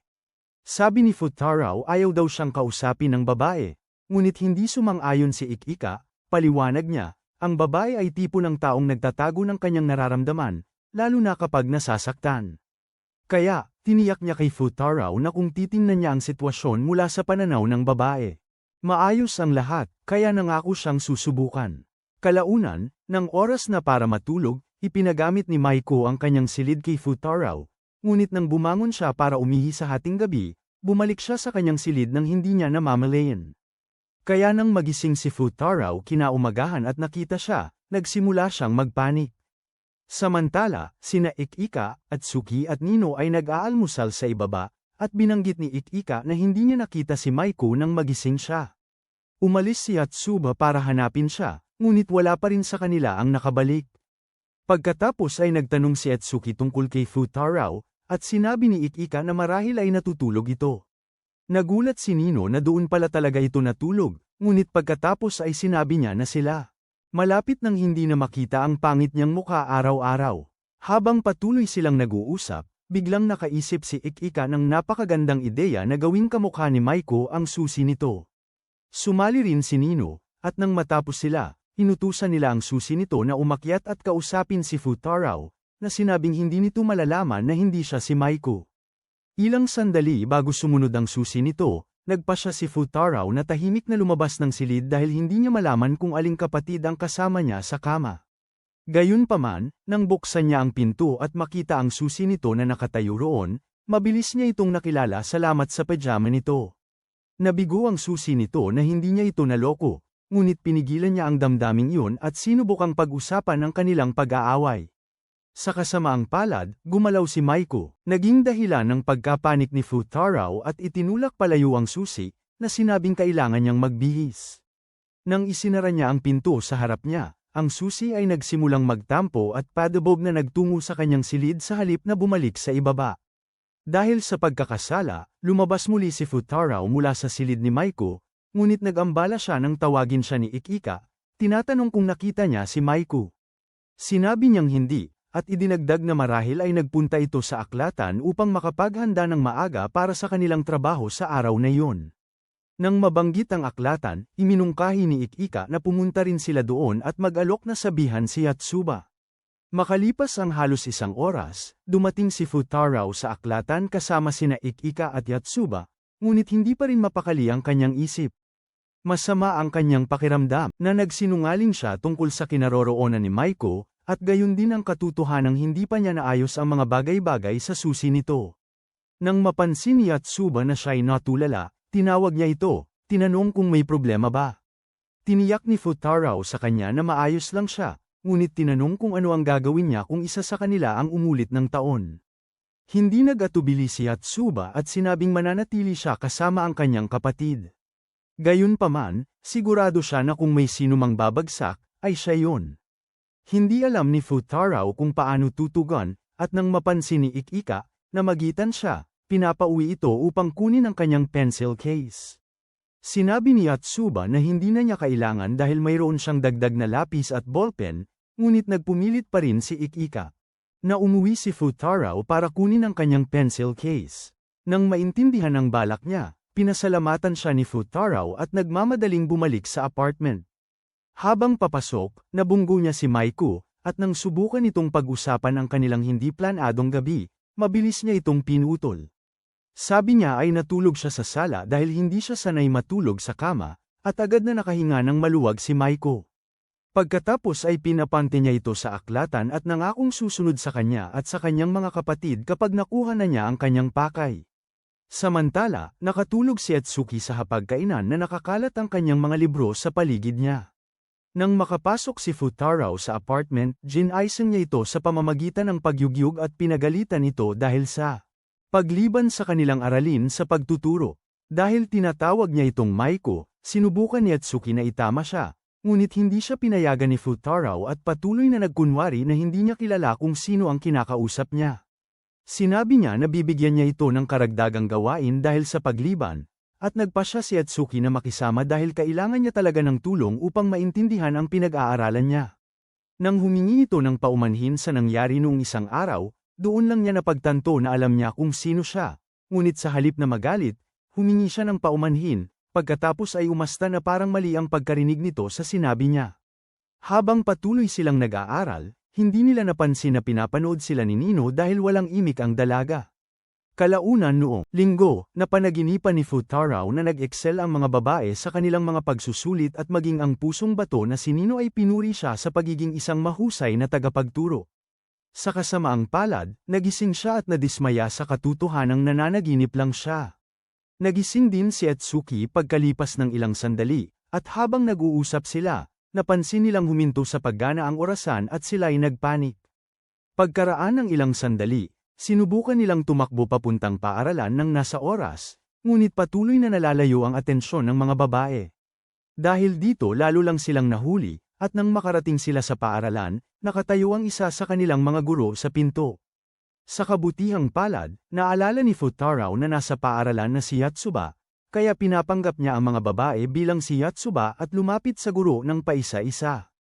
Nakakagulat, naloko ang guro sa kanilang panlilinlang at pinapasok sila, kahit kinukwestiyon niya kung bakit 4 na beses lumabas si Yatsuba. Sa di malamang dahilan, inakala ng babong si Futaro na magagamit niya ang parehong gimmick para makapasok, pero ikinagalit yun ng guro, at kinaladkad siya papunta sa opisina ng guro. Nang makita ito, nanumpa ang mga babae na ipagmamalaki si Futaro at sa paanong paraan ay hikayatin si Nino na sumama sa kanilang adhikain. Nang sa wakas magsimula ang mga pagsusulit, ibinuhos nila ang lahat ng kanilang pagsisikap at sinigurong sagutin ang bawat tanong, habang patuloy na nagdarasal si Futaro na hindi nila siya bibiguin. Makalipas ang ilang araw, inilabas ang mga resulta. Kaya tinipon ni Futaro ang mga babae sa silid-aklatan upang suriin ang kanilang mga papel. Sa kabila ng mabababang marka, sa halos lahat ng kanilang asignatura, sinabi ni Futaro sa kanila na bumuti sila at hinikayat silang gumawa ng mas mahusay. Pagkatapos, binigyan niya ang bawat babae ng personalized na pep talk na patuloy na maghangad ng pinakamataas nang wala siya, kaya tinanong ni Miko kung ano ang ibig niyang sabihin. Sinubukan ni Futaro ipaliwanag. Ngunit tumawag ang kanilang ama, kaya inabot ni Atsuki kay Futaro ang telepono. Bago pa man itanong ng lalaki kay Futaro kung ano ang mga resulta, hiniling ni Futaro na ang kanyang kapalit ay maging mas matalino kaysa sa kanya. Nang marinig ito, inagaw ni Nino ang telepono at tinanong ang kanyang ama kung bakit niya binigyan si Futaro ng ganoong kondisyon. Ipinaliwanag ng kanyang ama na gusto niya ang pinakamahusay para sa kanila. Kaya tinanong ni Nino kung paano niya nakasisiguro na hindi si Futaro ang pinakamahusay.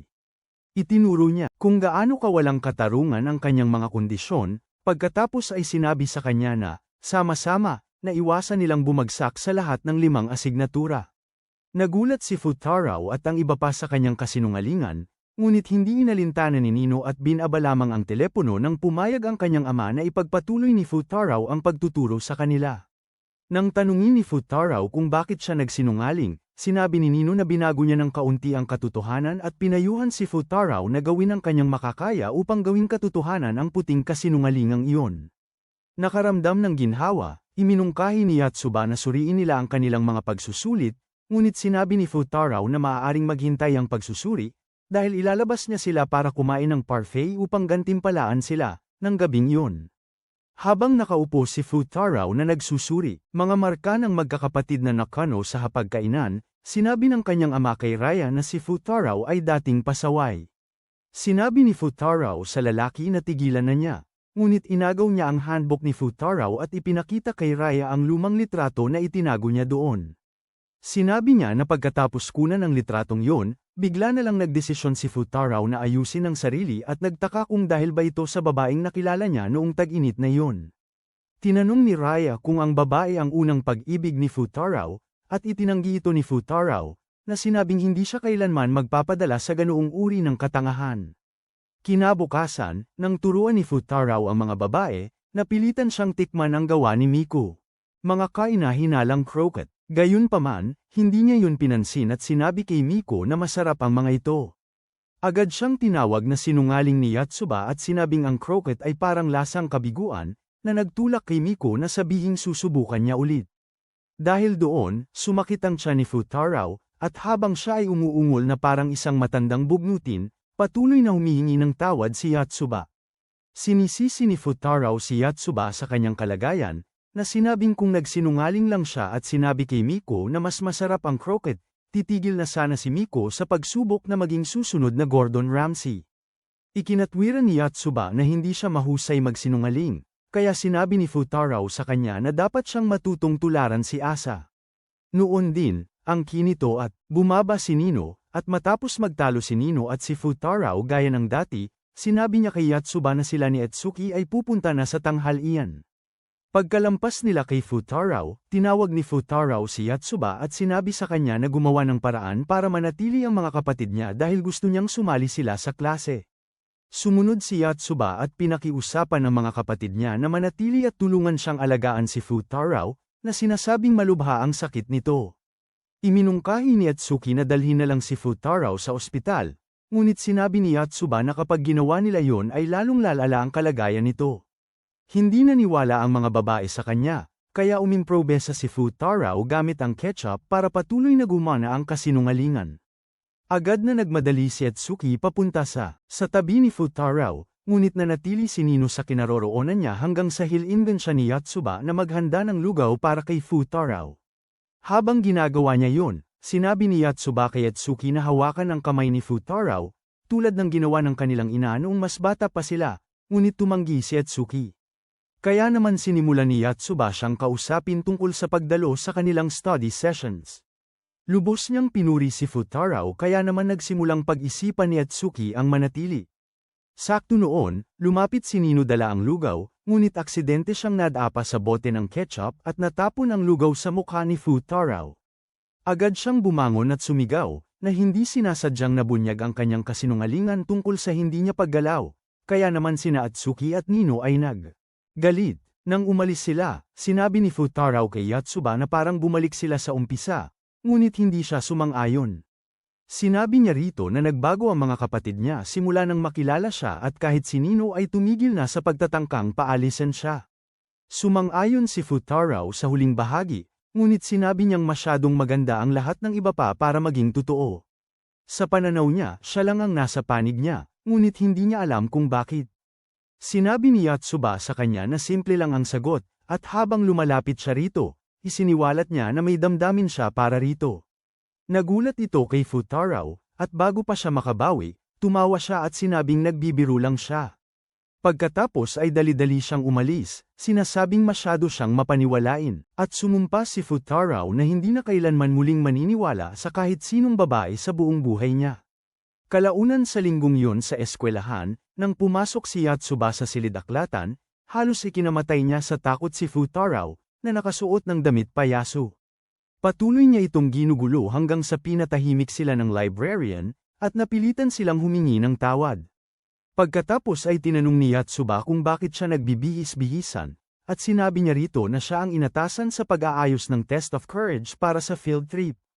Ang pagbanggit ng field trip ang nagtulak sa kanya na itanong kung narinig na nito ang alamat sa paligid ng bonfire.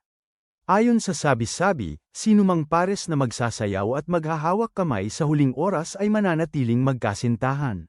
Magpakailanman. Agad itong binaliwala ni Futaro bilang sabi-sabi lamang, at sinuportahan siya ni Miku, kaya tinawag sila ni Yotsuba na anti-romantic.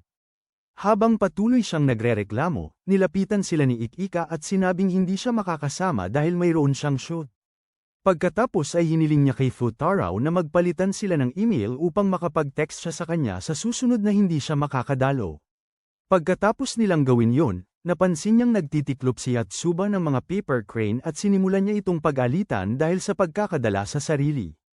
Ginagawa pa rin niya yon nang dumating ang isang guro at hilingin kay Yatsuba na mamigay ng mga notes, at ikinagalit ni Futaro na makita kung gaano siya kadaling utusan. Gayunpaman, hindi niya maiwasang magtaka kung ginagawa niya ba ang lahat ng kakaibang trabaho na yon upang iwasan ang pag-aaral. Bago umalis, nag-text si Ikika kay Futaro, nagbabanta na ibabahagi ang kanyang litrato habang natutulog kung hindi nito kukunin ang mga email address ng kanyang mga kapatid. Agad-agad, tinanong ni Futaro si Miku para sa kanyang email address, at matapos ibigay niya ito, sumama siya kay Yatsuba sa cafeteria para kunin ang mga susi nito at ang mga email ni Nino. Ayaw nilang ibigay ito sa kanya, kaya ipinangako niya na ibibigay ang susi sa email ni Raya, at pumayag siya. Para kay Nino, ginamit niya ang damdamin nito, alam niyang ayaw niyang maiwan sa anumang ginagawa ng kanyang mga kapatid. Nang sumuko siya, ibinigay niya rito ang kanyang handbook upang isulat ang kanyang email, ngunit umalis nang hindi ito kinukuha upang mahabol niya si Yatsuba. Sinundan niya ito sa locker room kung saan naghihintay sa kanya ang koponan ng basketball. Akala ni Futaro ay may isa pa siyang pabor na gagawin para sa kanila, ngunit nagulat siya nang marinig niyang tanggihan nito ang kanilang alok na sumali siya sa koponan. Sinabi niya sa kanila na mayroon siyang ayaw biguin, at iginalang ng koponan ang kanyang kagustuhan. Pagliko niya sa kanto, nagulat siyang makita si Futaro, ngunit nagkunwari itong kalmado at sinabi sa kanya na marami pa silang dapat pag-aralan. Nang gabing yun, sa wakas ay napagtanto ni Futaro na nakalimutan niya ang kanyang handbook kay Nino, kaya kinabukasan ng umaga ay pumunta siya para kunin ito. Hindi nagustuhan ni Nino ang pagpasok niya sa kanyang kwarto habang siya ay natutulog, at tinanong nito kung may sinusubukan ba siyang itago. Bago pa ito makasagot, dumating si Ikika upang dalhan si Nino ng Pearson gun, kaya inilagay ni Nino ang may handbook sa bulsa niya at sinabi kay Futaro na sumunod sa kanya. Nang sila'y mag-isa na sa kanyang silid, hiniling niya rito na batasan ang kanyang mga tainga kapalit ng handbook nito. Sinabi ni Futaro sa kanya na masakit ang pagbutas, at tinanong niya kung paano niya nalaman, dahil hindi naman butas ang kanyang tainga, kaya nanahimik na lang siya. Nang ipwesto niya ang pangbutas sa tainga ni Nino, ipinikit ni Nino ang kanyang mga mata, kaya sinamantala niya ang pagkakataong kunin ang kanyang handbook. Dahil sa inis, sinipa siya ni Nino, kaya siya'y napahiga at nabitawan ang handbook. Nang tumingin si Nino sa ibaba, nakita niya na nakabukas ito sa isang litrato. Dahil sa kuryosidad, kinuha niya ang libro at tinanong si Futaro kung sino ang gwapo sa litrato. Sabi ni Futaro pinsan niya raw yon, kaya sinabihan niya ito na ipakilala silang dalawa. Minsan, bilang tugon, kinuha ni Futaro ang kanyang handbook, ngunit hindi niya ito pinansin dahil gusto niyang ipakita rito ang isang lumang litrato niya at ng kanyang mga kapatid. Nang hindi ito lumingon, umalis siya upang ipakita ang mga litrato sa kanyang mga kapatid, na lahat ay humanga ng husto rito. Pabalik sa silid, binuksan ni Futaro ang nakatiklop na larawan sa kanyang handbook upang ipakita ang isang batang babae na kamukhang kamukha ng mga batang babae noong sila ay kasing edad nito. Nang maglaon sa paaralan, nilapitan ni Yatsuba si Futaro upang kulitin ito tungkol sa nalalapit na camping trip dahil sa sobrang pagkasabik niya. Nang muli niyang banggitin ang alamat at tanungin ang opinyon ni Miko, tinanong ng dalaga kung bakit nagde-date ang mga tao. Ipinaliwanag ni Iichika, na sumulpot sa likuran niya, na nagde-date ang mga tao dahil sa pagmamahala nila sa isa't isa. Walang interes sa usapang pag-ibig, sinabi ni Futaro sa mga babae na oras na para pumunta sa aklatan, ngunit sinabi ni Iichika na mayroon siyang shoot. Sinabi rin ni Yatsuba na hindi siya makakapunta dahil kailangan niyang maghanda para sa biyahe, saka tumakbo palayo bago pa siya mapigilan ni Futaro. Gusto ring umalis ni Iichika, ngunit kumuha ng peluka mula sa kanyang bag at hiniling kay Miko na pumalit sa kanya sa pulong ng klase niya. Dahil sa kuryosidad, tahimik na sinundan ni Futaro si Miko sa banyo, at nang muli siyang lumabas na kamukha ni Iichika, siya ay nagulat. Gayunpaman, hindi niya ito nilapitan at tahimik siyang sinundan patungo sa silid-aralan ni Iichika. Nagulat si Miko nang makita niya ang isang lalaki lang, at inamin nitong nagsinungaling siya tungkol sa pulong. Para makasama si Iichika ng sarilinan. Pagkatapos, tinanong niya kung sasayaw ba ito sa kanya sa event sa paligid ng bonfire. Sinabi ni Miko na pag-iisipan niya, ngunit pinilit ng lalaki na sagutin siya agad doon at hindi siya pinayagang umalis. Agad na nagsimulang magpanik si Miko, at lalo pa nang ituro ng lalaki na iba ang kinikilos niya. Sa sandaling tila aalisin na niya ang maskara nito, sumingit si Futaro at sinabi sa kanya na hinahanap siya ng kanyang mga kapatid. Hindi nagustuhan ng lalaki ang pagkaantala at sinabihan si Futaro na umalis, ngunit sinabi ni Futaro na sinusubukan niyang iligtas ang dangal nito dahil halos nagmamakaawa na ito kay Miko na pumayag. Nagalit ang lalaki sa pahayag na yun, at nang malapit na siyang maging Miko kumapit sa braso ni Futaro. Sinabi niya pagkatapos sa lalaki na nangako siyang sasayaw kasama si Futaro sa kaganapan, at tumanggi itong maniwala. Ikinatwiran niya na hindi kauri ni Miko si Futaro, ngunit hindi sumang-ayon si Miko at ipinagtanggol si Futaro, sinabing ito ang tipo niya. Nang magsimula silang lumayo, sinundan sila ng lalaki at iginiit na patunayan nila na may namamagitan sa kanila. Bilang tugon, hinawakan ni Miko ang kamay ni Futaro, at napilitan ang lalaki na tanggapin na ayaw sa kanya ni Miko. Bago ito lumayo, tinanong ni Miko kung bakit niya hiniling yun, at inamin nito na gusto niya si Miko at gusto niyang magkasama sila. Nang lumaon, pagkatapos magpalit muli ni Miko, tinanong ni Futaro kung ayos lang para sa kanya na gumawa ng mga plano para kay Ikika, at sinabi ni Miko na ayos lang. Nang oras na yon, dumating sina Nino, Yatsuba, at Atsuki at sinabi kay Futaro na isasama nila siya sa pamimili. Hindi man lang nakatanggi si Futaro, at sa pagtatapos ng araw, bawat babae ay pumili ng damit para sa kanya. Nang tanungin niya kung bakit nila ito ginawa, sinabi nila sa kanya na hindi nila mapagkakatiwalaan na hindi siya pupunta sa biyahe na mukhang galing sa isang tambakan ng basura ang kanyang mga damit. Hindi ininda ni Futaro ang panlalait dahil nakakuha siya ng bagong damit mula rito. Ngunit sinabi ni Yatsuba na ang kanilang pamimili ay tila isang date. Sinabihan siya ni Atsuki na tumigil sa pagsasalita ng walang kabuluhan, lalo na dahil walang mangyayari kailanman sa pagitan nila at ni Futaro. Sinabi niya kay Futaro na panatilihin ang kanilang relasyon bilang tutor at estudyante, at tiniyak nito sa kanya na gagawin niya. Bago umalis ang mga babae, hiniling ni Yatsuba kay Futaro na basahin ang campang leaflet na ibinigay niya kanina, at ipinangako niya na gagawin niya. Gayunpaman, biglang nag-vibrate ang kanyang telepono, at nang tingnan niya ito, nagulat siya nang makita ang ilang missed calls mula sa kanyang ama.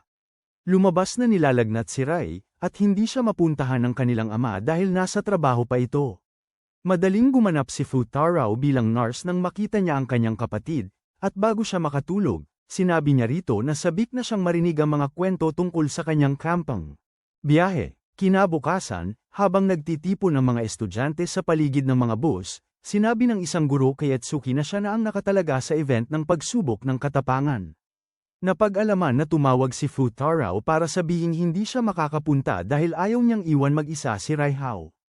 Nang umuwi ang kanyang ama, ibinigay niya kay Futaro ang leaflet ng campang at sinabi sa kanya na umalis, ngunit tumanggi si Futaro, na sinasabing sa wakas ay makakahabol na siya sa lahat ng kanyang binabasa.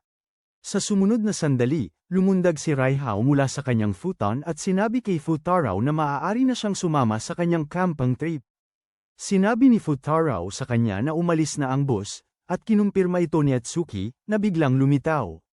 Gayunpaman, humingi siya ng paumanhin sa biglaang pagpasok at pagkatapos ay hinayla si Futaro sa labas upang sumama sa kanyang mga kapatid, na naghihintay sa tabi ng kanilang limo.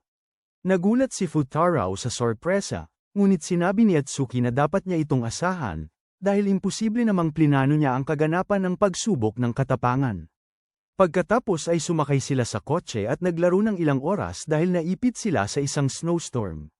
Sa kabutihang palad, nakahanap sila ng inn na may bakanteng kwarto, at sa kabila ng mga reklamo ni Nino, pinayagan si Futaro na makasama sila sa kwarto.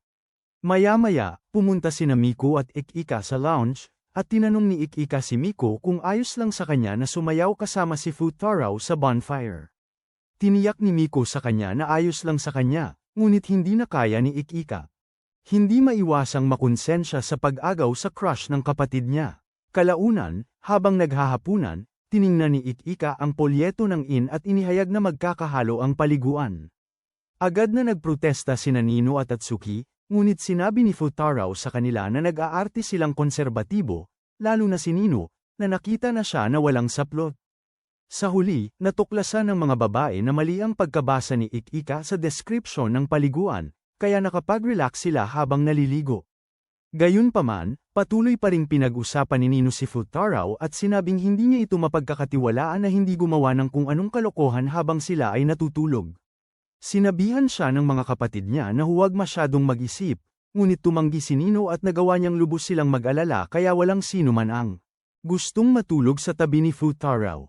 Sa kabutihang palad, nang bumalik sila sa silid, tulog na si Futaro, kaya sumama na lang sila rito. Kinaumagahan, nang magising si Ik-Ika, nalaman niyang nakayakap na siya kay Futaro at nataranta. Ngunit nakahinga siya ng maluwag ng mapagtantong mahimbing pa rin ang tulog nito at nakakalat na ang kanyang mga kapatid. Habang nakatitig siya rito, hindi niya mapigil ang lumapit, at sa sumunod na sandali, binuksan ni Atsuki ang pinto.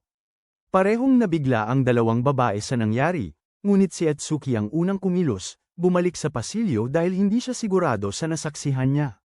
Habang nag-iisip-isip siya, nagkataong dumaan ang kanyang mga guro, at nagulat na makita siya. Nalaman nilang nakatira rin sila sa bahay tuluyan dahil sa bagyo, kaya sumama siya at ang iba pa sa kanila nang mag-check out sila. Habang naglalakbay, napansin ni Futaro na tensyon adu si Atsuki, at nang tanungin niya kung bakit, sinabi niyang maayos lang siya. Sa katotohanan ay hindi niya maiwasang isipin kung alin sa kanyang mga kapatid ang nakasandal sa kanya. Ilang oras pagkaraan, sa kampo, iniwan ni Futaro ang kanyang tungkulin sa pagluluto upang maghanda para sa event ng pagsubok ng tapang kasama si Yotsuba. Nang magsimula na ito, sinubukan ng tagahanga ni Ik-Ika ang pagsubok kasama ang isang random na babae at tumakbo palayo sa takot nang lumabas mula sa mga halaman si Futaro at Yotsuba na nakasuot ng costume ng payaso at mommy. Di nagtagal, dumating sina Ik-Ika at Miku, ngunit hindi man lang sila natinag nang subukan silang takutin ni Futaro at Yotsuba. Nang magsimulang magreklamo si Futaro tungkol sa kawalan nila ng reaksyon, lumapit si Ik-Ika para tuksuhin siya, na naging dahilan ng paninibugho ni Miku. Nang mapansin ni Futaro na tahimik siya, tinawag niya ito at sinabihan ang mga babae na sundin ang mga karatula patungo sa susunod na lokasyon dahil may malapit na bangin, at ayaw niyang mahulog sila. Sa panahong yun, sina Nino at Atsuki ay naglalakad na patungo sa nakakatakot na lugar, at si Atsuki ay tila mawawalan ng malay anumang oras. Sinabi sa kanya ng kanyang mga kaklase na pinagmumultuhan ang gubat, ngunit sinabi ni Nino na malaking kasinungalingan iyon. Sinabi rin niya na ang buong biyahe ay hindi naging ayon sa inaasahan niya, kaya nagtanong si Atsuki kung siya ba ang nakita niyang nasa paligid ni Futaro kaninang umaga. Nang magtanong si Nino kung ano ang pinag-uusapan niya, biglang bumaba si Futaro mula sa puno at natakot si Atsuki kaya tumakbo siya sa maling direksyon. Nang masundan na niya ito ay saka lang niya napagtanto ang nangyari at nagpa siya na hanapin sila. Dahil nauna na si Atsuki, nahirapan si Nino sa paghahanap sa kanya, at ang pinakamasama ay namatay ang kanyang telepono. Habang patuloy siyang naghahanap sa dilim, natakot siya sa isang hindi inaasahang tunog at, nang tangkain niyang tumakbo, siya ay nadapa at bumagsak. Sa sandaling yun, dumating si Futaro, ngunit dahil siya ay pa rin suot ang peluka ng kanyang costume, agad na inakala ni Nino na siya ang lalaki mula sa litrato at na ang kanyang paaralan ay nasa camping trip din. Doon niya sinimulan ng maging mahiyain at masunurin, at nang nalaman ni Futaro ang nangyayari, huli na ang lahat para sabihin ang totoo. Kaya, itinuro niya ito sa tamang direksyon at sinubukang umalis, ngunit sinabi ni Nino na kailangan niya ang tulong nito upang hanapin ang kanyang kapatid.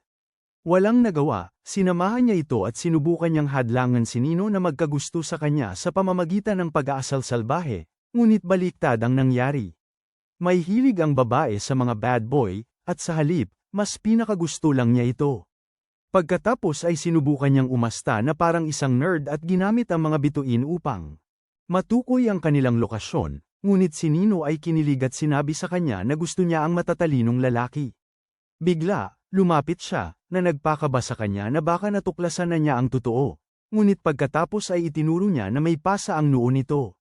Sinabi ni Futaro sa kanya na wala itong dapat ipag-alala, ngunit hindi sumang-ayon si Nino at nilagyan ito ng band-aid. Sa mismong sandaling yun, isang kakaibang alulong ang narinig mula sa kung saan sa kagubatan, at kumari pa ng takbo si Futaro na parang duwag. Nawalan siya ng puntos kay Nino, na umasa ng mas lalaking reaksyon mula sa kanya.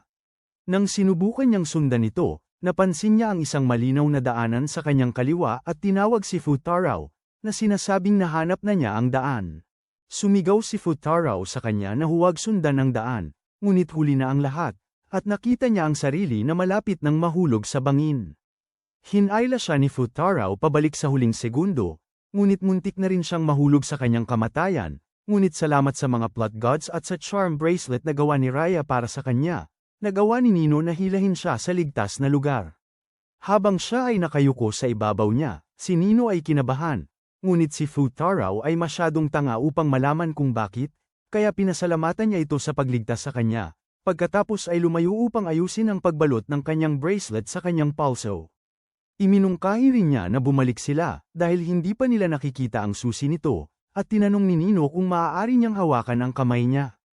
Ang kahilingang ito ay lubhang, malayo sa ugali ni Nino, ngunit nang mapansin ni Futaro na nanginginig ang mga kamay niya, natanto niyang kinilabutan siya sa halos kamatayan na karanasan. Umaasang mapagan ang pakiramdam niya, inilagay niya ang kanyang charm bracelet sa kamay nito at sinabi na poprotektahan siya nito. Ngumiti si Nino dito at tinanong kung gusto niyang pumunta sa campfire event ng kanilang paaralan para sumayaw kasama niya. Mukha siyang labis na umaasa habang nagsasalita kaya hindi na kaya ni Futaro na tanggihan siya. Maya-maya, nakarinig sila ng paghagulgol at lumingon upang makita ang isang malamultong figura na papalapit sa kanila. Ngunit nang lumino ang ulap, natanto nilang si Ki lang pala yun. Nang makita ni Ki si Nino, sumugod ito sa mga bisig niya at nagpatuloy sa pag-iyak dahil natakot siya. Matapos siyang kumalma, tinanong niya si Nino kung bakit tila siya ganoon kakalma, at sinabi ni Nino na ito'y dahil may tumulong sa kanya. Nang lumingon siya upang ipakilala ito, natuklasan niyang wala na ito at umasa siyang sisipot ito sa kaganapan sa paligid ng siga. Samantala, sa kabilang bahagi ng kagubatan, tinanong ni Miko si Ikika kung ano ang iniisip niya tungkol kay Futaro. Nagbigay si Ikika ng pangkalahatang pagtatasa, ngunit sinabi ni Miko na hindi iyon ang gusto niyang malaman. Dahil dito, napagtanto ni Ikika na nababahala si Miko tungkol sa sayaw, kaya sinabi niya kay Miko na gusto niyang palitan siya nito. Tumanggi si Miko dahil gusto niyang maging mapagkumbaba, kaya sinabi ni Ikika sa kanya na siguraduhin niyang hindi niya ito pagsisisihan. Mamaya sa kubo, sinubukan ni Futaro na kausapin si Nino, ngunit hindi siya pinansin nito gaya ng dati. Agad niya itong sinundan, ngunit sa paanuman, nakalusot siya at sa halip ay nakita sina Ikika at Miko. Mabilis na gumawa ng dahilan si Ikika para umalis, at nagalit naman si Miko sa kanya dahil tinanong niya ito tungkol kay Nino. Habang nakatayo siya at nagtataka kung ano ang mali niyang nagawa, sumungaw si Atsuki sa kanto at sinabi sa kanya na ang kanyang kaina-hinalang pag-uugali ang dahilan ng lahat. Kalaunan, tinulungan niya si Yatsuba na magbuhat ng mga troso para sa bonfire, at habang ginagawa yon, nagreklamo ito tungkol sa pag-iwan niya rito sa pagsubok ng katapangan. Lalong lumala ang pakiramdam ni Futaro dahil napagtanto niya na nakakakuha siya ng masamang sa bawat kapatid, at hindi niya alam kung paano ito aayusin. Nang bumalik siya sa bodega upang ilipat ang isa pang troso, nadiskubre niya na pinalitan ni Ikika si Yatsuba. Agad niyang sinubukan na makabawi sa magandang tingin nito at nagsimulang magsalita ng walang patumangga, kaya pinutol niya ang usapan upang itanong kung ano ang nangyayari. Dahil sa matinding hiya, ipinaliwanag niya na nagawa niyang inisin ang lahat, pati na rin siya. Tiniyak ni Ikika sa kanya na hindi siya galit at pagkatapos ay binigyan siya ng payo kung paano makipagbati sa iba. Pagbalik nila para kunin ang huling troso, mas gama na ang pakiramdam niya, at nang banggitin ni Ikika ang kanilang sayaw, hindi siya nag-atubiling sabihin na gusto niyang kanselahin ito. Habang sinusubukang ipaliwanag ang kanyang dahilan, napansin niya na umiiyak si Ikika, at nang tanungin niya kung bakit, mukha siyang talagang nagulat. Noon din, narinig nila ang yabag na papalapit at mabilis silang lumipat sa gilid upang hindi makita. Nang subukang magpanggap ni Ikika na ayos lang siya, itinakip ni Futaro ang kanyang Amerikana sa ulo niya at sinabi sa kanya na magpanggap na wala siya roon. Gagawin sana yon ni Ik-Ika kung hindi nila narinig ang pag-click ng mga kandado sa pinto. Agad nilang sinubukan itulak ang mga pinto upang mabuksan, ngunit nang hindi ito gumana, iminungkahi ni Futaro ang pag-aktiba ng sistema ng alarma. Sinabi ni Ik-Ika na kung gagawin nila yon, tatawagin ang mga security personnel, at kung gayon ay masisira ang buong lakbay. Ang kanilang tanging, ibang pagpipilian ay disarmahan ito, ngunit pagkatapos ng ilang pagtatangka, sumuko sila. Habang nakaupo sila at naghihintay ng kanilang kapalaran, sinubukan ni Futaro na magsindi ng apoy, at nang subukan ni Ik-Ika na kausapin siya, sinabi niya rito na kailangan niyang mag-concentrate. Samantala, sa lodge, sinabi ni Miko sa kasama nito na hindi niya makita si Ik-Ika kahit saan. Habang pinag-uusapan nila kung saan ito maaaring nagpunta, nagmadali si Yatsuba na lumapit at nagtanong kung nakita nila si Futaro.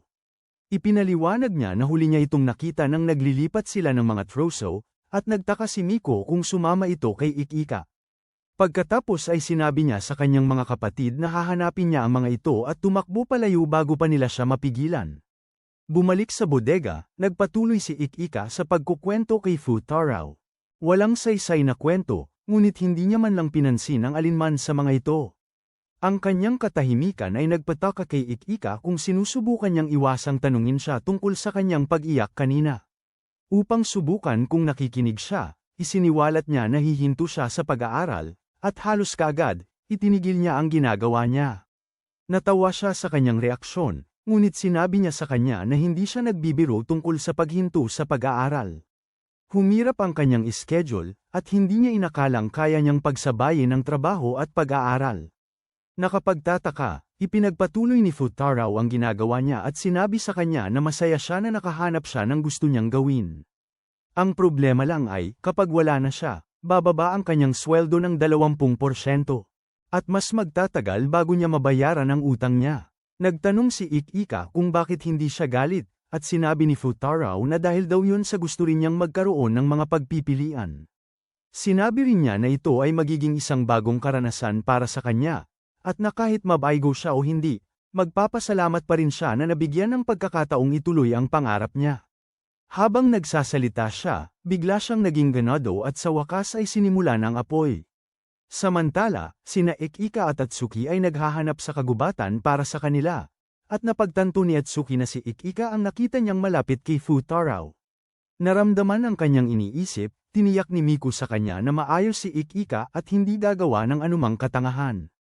Bumalik sa bodega, sinabi ni Ik-Ika kay Futaro na ayos lang sa kanya na kanselahin ang kanilang sayawan sa palibot ng apoy basta't sumayaw siya roon kasama niya. Pumayag si Futaro sa kanyang hiling, sinabing ayos lang sa kanya dahil sila lang naman ang naroroon, at tinukso siya ni Ik-Ika dahil mahiyain. Sumagot siya na mas nag-aalala siya na maniwala ang mga tao sa alamat at ipatungkol ito sa kanila. Nang ibunyag niya ang wakas ng alamat, natarante si Ik-Ika at nagtanong kung alam din ni Miko. Sinabi ni Futaro na alam nga niya, dahil hindi tumitigil si Yatsuba sa pagsigaw tungkol dito, at nagsimulang makonsensya si Ik-Ika. Pumayag lang siyang sumayaw kasama si Futaro para panatilihin ang imahe, ngunit matapos malaman ang tungkol sa alamat, sa wakas ay naintindihan niya kung bakit si Miko ay kumikilos ng kakatwa. Habang sinusubukan niyang mag-ipon ng kaisipan, nabunggo niya ang troso sa likod niya, at halos madaganan siya nito. Mabilis siyang hinayla ni Futaro papalayo, at habang nakatayo sila at nakatingin sa isa't isa, nalito si Ik-Ika. Naalala lang niyang kumilos nang tumunog ang sistema ng alarma salamat sa trosong gumawa ng butas sa pinto. Sinabi sa kanya ni Futaro na kailangan nilang umalis bago dumating ang seguridad, ngunit bumukas naman ang mga sprinkler, na nagbigay sa kanila ng isa pang problema. Sakto nang ituro ni Ik-Ika na ang tanging paraan para patigilin ang alarma ay kunin ang susi, bumukas ang pinto para ipakita ang susi nito at si Miko na nakatayo sa kabilang panig. Nang maglaon, pinagalitan sina Futaro at Ik-Ika ng kanilang guro, at kahit ipinaliwanag nila ang nangyari, hindi pa rin sila pinaniwalaan ni Atsuki at Miko. Gayon din, nakaranas si Ik-Ika ng takot at inaalagaan siya ni Atsuki, ngunit sinabi niya kay Atsuki na maaari na itong mag-ski. Ayaw ni Atsuki, at habang nag-uusap sila, kinumpirma ni Ik-Ika kay Atsuki na siya ang nakita niyang nakalutang sa ibabaw ni Futaro. Gayunpaman, nilinaw niya na wala siyang masamang intensyon at inoobserbahan lang niya si Futaro. Sinabi naman ni Etsuki na noong una niyang makilala si Futaro, hindi niya inakalang magiging malaking bahagi ito ng kanyang buhay, at sinabi ni Ikika na ito ay dahil mabait si Futaro. Pagdating kay Futaro, siya ay nasa kanyang silid nang biglang sumugod si Yatsuba at sinabihan siya na magsaski sila. Nang makarating sila sa Dalesdes, sinabi niya rito na hindi siya marunong magski, umaasa na papayagan siya nitong bumalik sa kama, ngunit nangako si Yatsuba na tuturuan siya. Bigla, dumating si Miko, at nang subukan ni Futaro na kumpirmahin kung sino siya, umatras siya at napaupo. Nang makabangon siya, sinabihan sila ni Yatsuba na sumunod sa kanya, at sumunod sila, ngunit huminto nang dumating si Ikika. Nang itanong ni Futaro kung bakit siya gising na, sinabi niya na gusto niyang mag-ehersisyo ng kaunti. Nasa Dalesdes din si Etsuki, ngunit ayaw niyang humarap kay Futaro sa sandaling yon, kaya hindi siya sumama rito. Hindi na nagtanong si Futaro kung bakit, kaya isinuot ni Ikika ang kanyang goggles at iminungkahi na maglaro sila ng habulan, na si Yatsuba ang taya, na ikinatuwa nito. Habang nagsisimula silang mag-ski, naabutan ni Futaro si Ikika, at tinanong niya kung sinabi ba nito sa sinuman ang pinag-usapan nila noong nakaraang gabi. Hindi nakasagot si Futaro dahil pilit siyang huminto ngunit hindi niya magawa, at sa huli, bumangga siya sa isang puno. Sa kabutihang palad, walang nabaling buto sa kanya at nagpa siyang bumalik sa ibaba bago pa siya masangkot sa isa pang aksidente. Nang hindi niya nalalaman, nahulog ang kanyang benda, at nakita ito ni Nino, kaya tinawag niya ito. Ang una niyang reaksyon ay umaktong parang hindi niya ito kilala, ngunit nahalata siya ni Nino at nagsimulang habulin siya. Futaro, tumakbo siya ng mabilis hanggat kaya niya, ngunit nakasalubong niya si Yatsuba at napagitnaan ng dalawang babae. Sa sandaling mukhang mahuhuli siya, hinayla siya ni Miko papasok sa isang iglo kung saan siya nagtatago upang iwasan si Yatsuba. Nang tangkain niyang umalis, pinigilan siya ni Miko, sinabing baka nandoon pa rin si Yatsuba, kaya nanatili siya. Para maiwasan ang nakakailang nakatahimikan, nagbiro siya na tila naubos ni Yatsuba ang lahat ng lakas ng kanyang mga kapatid. Hindi sumalungat si Miko at iminungkahi na magdaya sila kapag sumali muli sila sa laro mamaya, ngunit tumanggi si Futaro.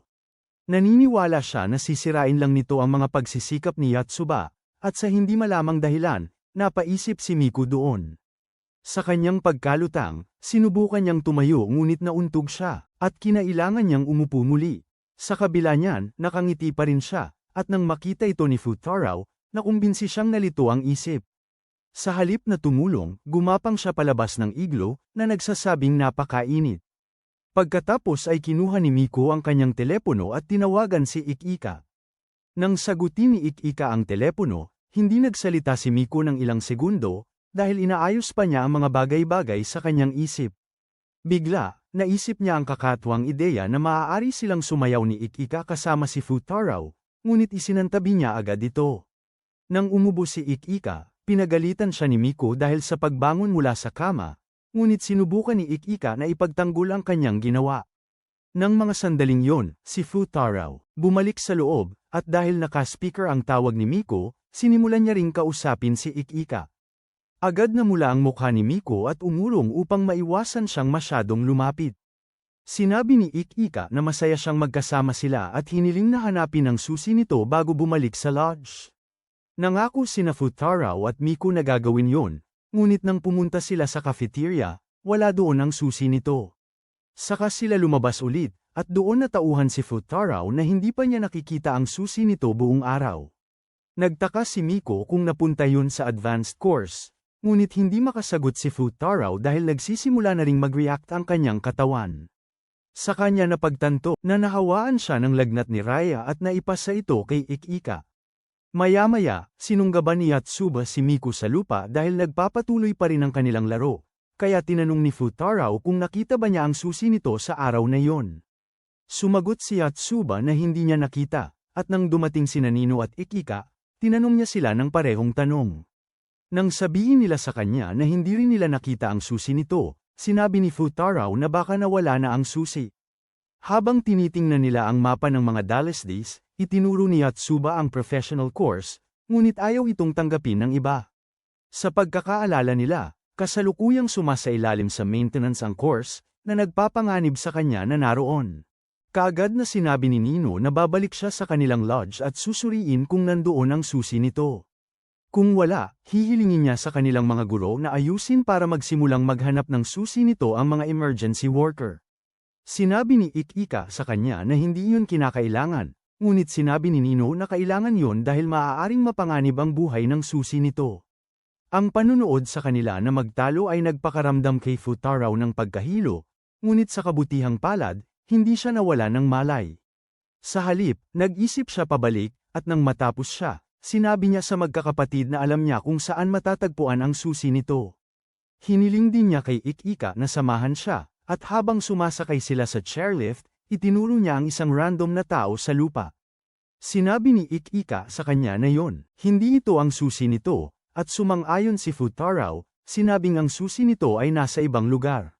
Sa sumunod na sandali, inalis niya ang sombrero nito upang ibunyag ang mahaba at umaagos na buhok at sinabing natagpuan na niya ito. Nagulat, nagtanong si Atsuki kung paano niya ito nalaman, at sinabi niya rito na tinawag niya ito sa apelyido nito bago ito bumangga sa puno. Hindi pa ginawa ni Ik-Ika yun noon, ngunit dahil maraming nangyayari, hindi niya napansin kaagad ang totoo. Lumabas na sila ni Ik-Ika ay nagpalit ng pwesto dahil gusto ni Atsuki na kumpirmahin kung ano talaga ang nararamdaman niya para dito. Ang pakiramdam ay bago at hindi pa nasesuri, at nag-alala siya na nagkakamali siya. Siniguro ni Ik-Ika sa kanya na si Futaro ay binuo, naiiba, ngunit nais pa rin ni Atsuki na makita mismo. Nang humingi siya ng tawad kay Futaro sa paglinlang sa kanya, nagbiro ito na lagi siyang hindi tinatapos ang mga bagay, pagkatapos ay nawalan ng malay. Pagkaunawa ni Atsuki sa nangyari, nagsimula siyang magpanik, ngunit sa kabutihang palad, siya at ang kanyang mga kapatid ay nakakuha ng tulong para sa kanya sa tamang panahon. Ang tanging problema ay ipinagbawal ng guro sa kanila ang pumasok sa silid hanggat hindi pa nakakabawi si Futaro. Kalaunan, sa kaganapan sa campfire, habang lahat ay nasa sabik sa sayaw, si Nino ay nakatitig lang na tila naiinip. Nang tanungin siya ng kanyang mga kaibigan, sinabi niya sa kanila na tinanggihan siya ng kanyang soulmate, kaya hindi siya sasayaw sa gabing iyon. Ang totoo ay, kinahol siya ni Futaro sa isang tabi kanina at sinabi na umalis ang pinsan niya para asikasuhin ang isang mahalagang bagay. Nadismaya si Nino na hindi diretsahang sinabi sa kanya ng tinatawag na pinsan, pero sinabi niyang ayos lang sa kanya na hintayin ito. Nang marinig ito, sinubukan ni Futaro na umamin, ngunit biglang dumating ang guro at pinagalitan siya dahil hindi nagpapahinga. Sa kasalukuyan, lumayo si Nino mula sa apoy sa kampo, sinasabing kailangan niyang umihi. Kasabay nito, kumuha si Miko ng inumin para kay Ik-Ika at tiningnan kung bumaba na ang lagnat nito. Sinisi ni Ik-Ika ang sarili niya sa sakit ni Futaro, ngunit inihayag ni Miko na may sakit na si Futaro simula pa noong nagsimula ang biyahe. Mas magaling lang siya lumaban dito kaysa sa kanya. Kaya naman ang mga sintomas niya. Nahayag ng huli. Pagkatapos ay humingi ng tawad si Ik-Ika tungkol sa sayaw, na sinasabing kung alam niya ang tungkol sa alamat, hindi siya sana pumayag.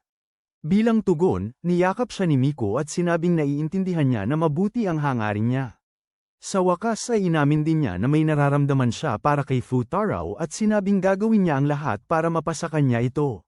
Samantala, pumunta sina Atsuki at Yatsuba para kunin ang mga gamit ni Futaro at natagpuan ang kanyang leaflet ng kampo. Napakaraming bookmark at lukot ng libro kaya nagsimulang malungkot si Yatsuba na nagkasakit ito. Sinabi ni Atsuki sa kanya na huwag malungkot at ipinakita sa kanya ang listahan. Isinulat ni Futaro ang tungkol sa biyahe na gusto niyang ikwento kay Raya. Kasama rito ang lahat ng ginawa niya kasama ang mga babae, at labis itong nagpasaya kay Yatsuba kaya nagmadali siyang lumabas upang ihatid ang mga gamit niya at kausapin siya. Lihim na ninais ni Atsuki na sana'y kasing tapang siya ni Yatsuba, dahil kung ganoon, hinarap niya sana ang kanyang damdamin sa halip na magpanggap na si Ik-Ika. Nang maglaon, nang umalis ang guro sa tabi ni Futaro upang asikasuhin ang ibang mga estudyante, nabunyag na palihim na nakapasok si Atsuki sa silid. Ito ay isang biglaang desisyon, at nang buksan niya ang ilaw, natuklasan niyang pareho rin ang naisip ng kanyang mga kapatid. Nang mawala na ang gulat nila sa pagkakita sa isa't isa, lumapit sila sa kama, ngunit si Atsuki lang ang tanging lumapit sa kanya.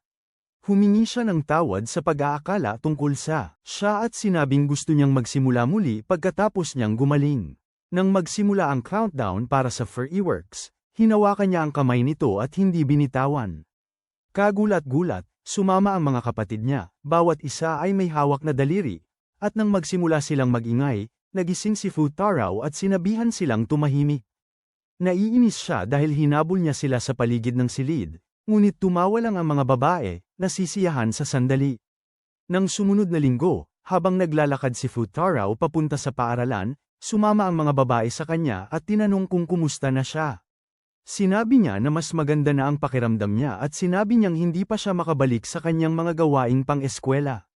Pagkatapos, sinubukan ni Ikika na magmungkahi ng pagsasama-sama pagkatapos ng klase upang ipagdiwang ang kanyang paggaling, ngunit si Futaro nagpahayag na gagamitin nila ang oras sa pag-aaral. Nakakagulat, hindi sila tumutol, kaya sinabi niya sa kanila na inaasahan niyang i-review sila ng todo para sa mga finals. Sa tingin mo ba aaminin ni Futaro na may gusto siya sa kahit sinong babae, o sa tingin mo ba'y lihim na may ibang gusto si bro? Kung nakarating ka rito, mag-comment ng Simp Nation. Gayun din, huwag kalimutang panoorin ang susunod na video.